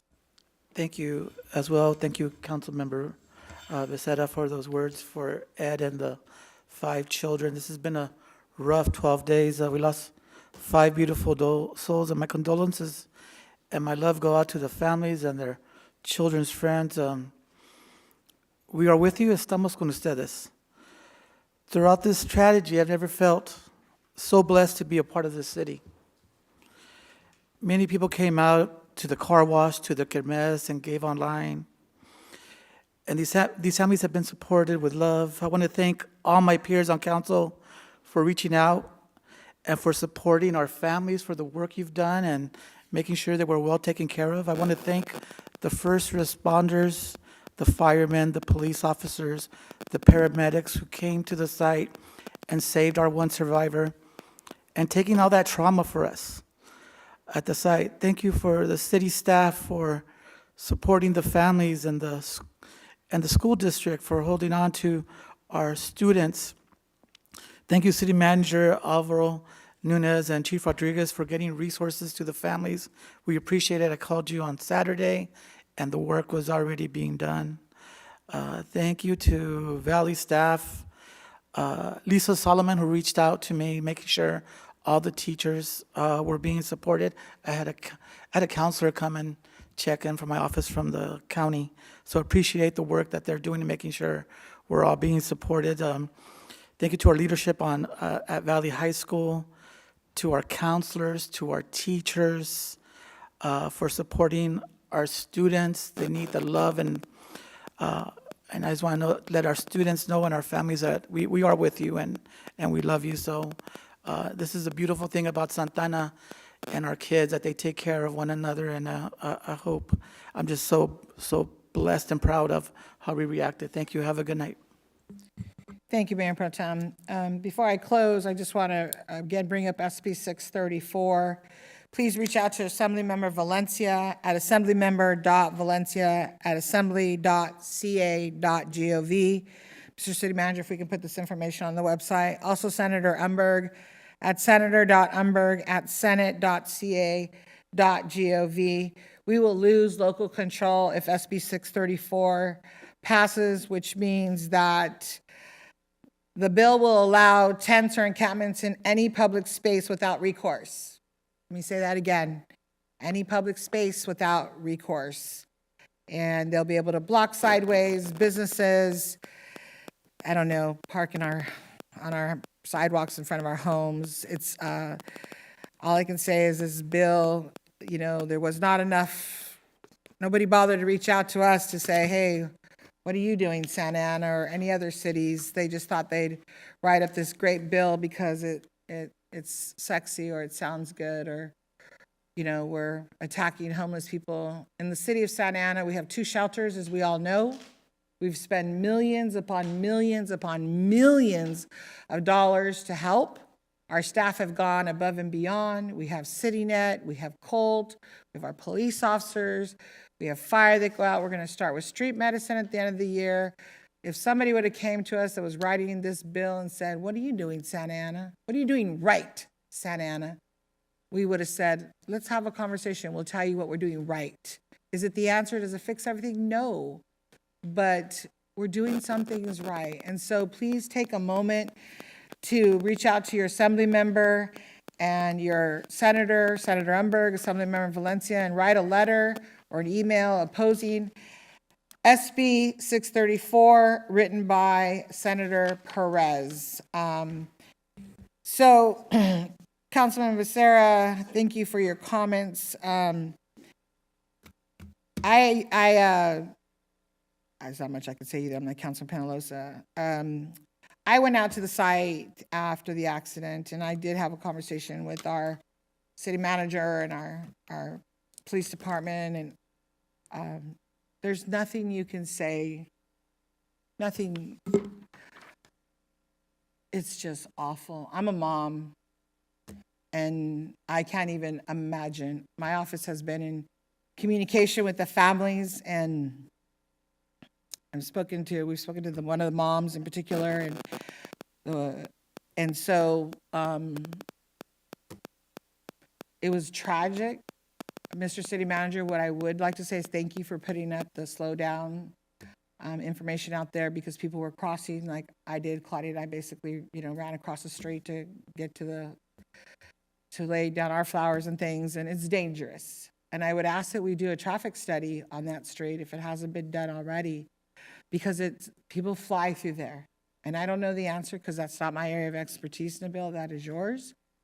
But we need to do something, because as you turn on that bend, you can't see.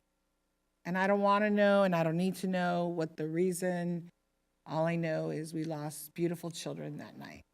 And families, they're suffering. They're suffering. And the council members up here are correct. When I was there, people stopped and I said, oh, do you know the family? They said, no, we're strangers, but we had to stop. We had to stop. We brought flowers and balloons. And so everybody has gathered in our community, and, some people said, well, why don't you do it for other people? And I don't even respond to that, because it's like, these are our children. We lost children. There's nothing we can say or do other than let the families know, like we all have, that we're here for them. Thank you to the police department for making the referral to Waymakers. They have assigned a family an advocate. What I've learned from DC Andrade is the families have advocates from the Waymakers, as you know, whatever they may need, and Santa Ana Unified is also helping out. So tonight we're going to close in honor of, by the way, there are GoFundMe accounts, and there are legitimate ones that have been posted that are put together by the families.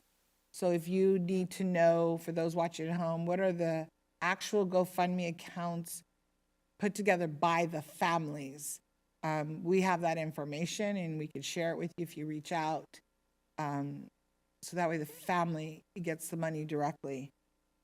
For Natalie and Cynthia and Jacqueline, they are attempting to raise $85,000 because that is the cost for all 3 funerals.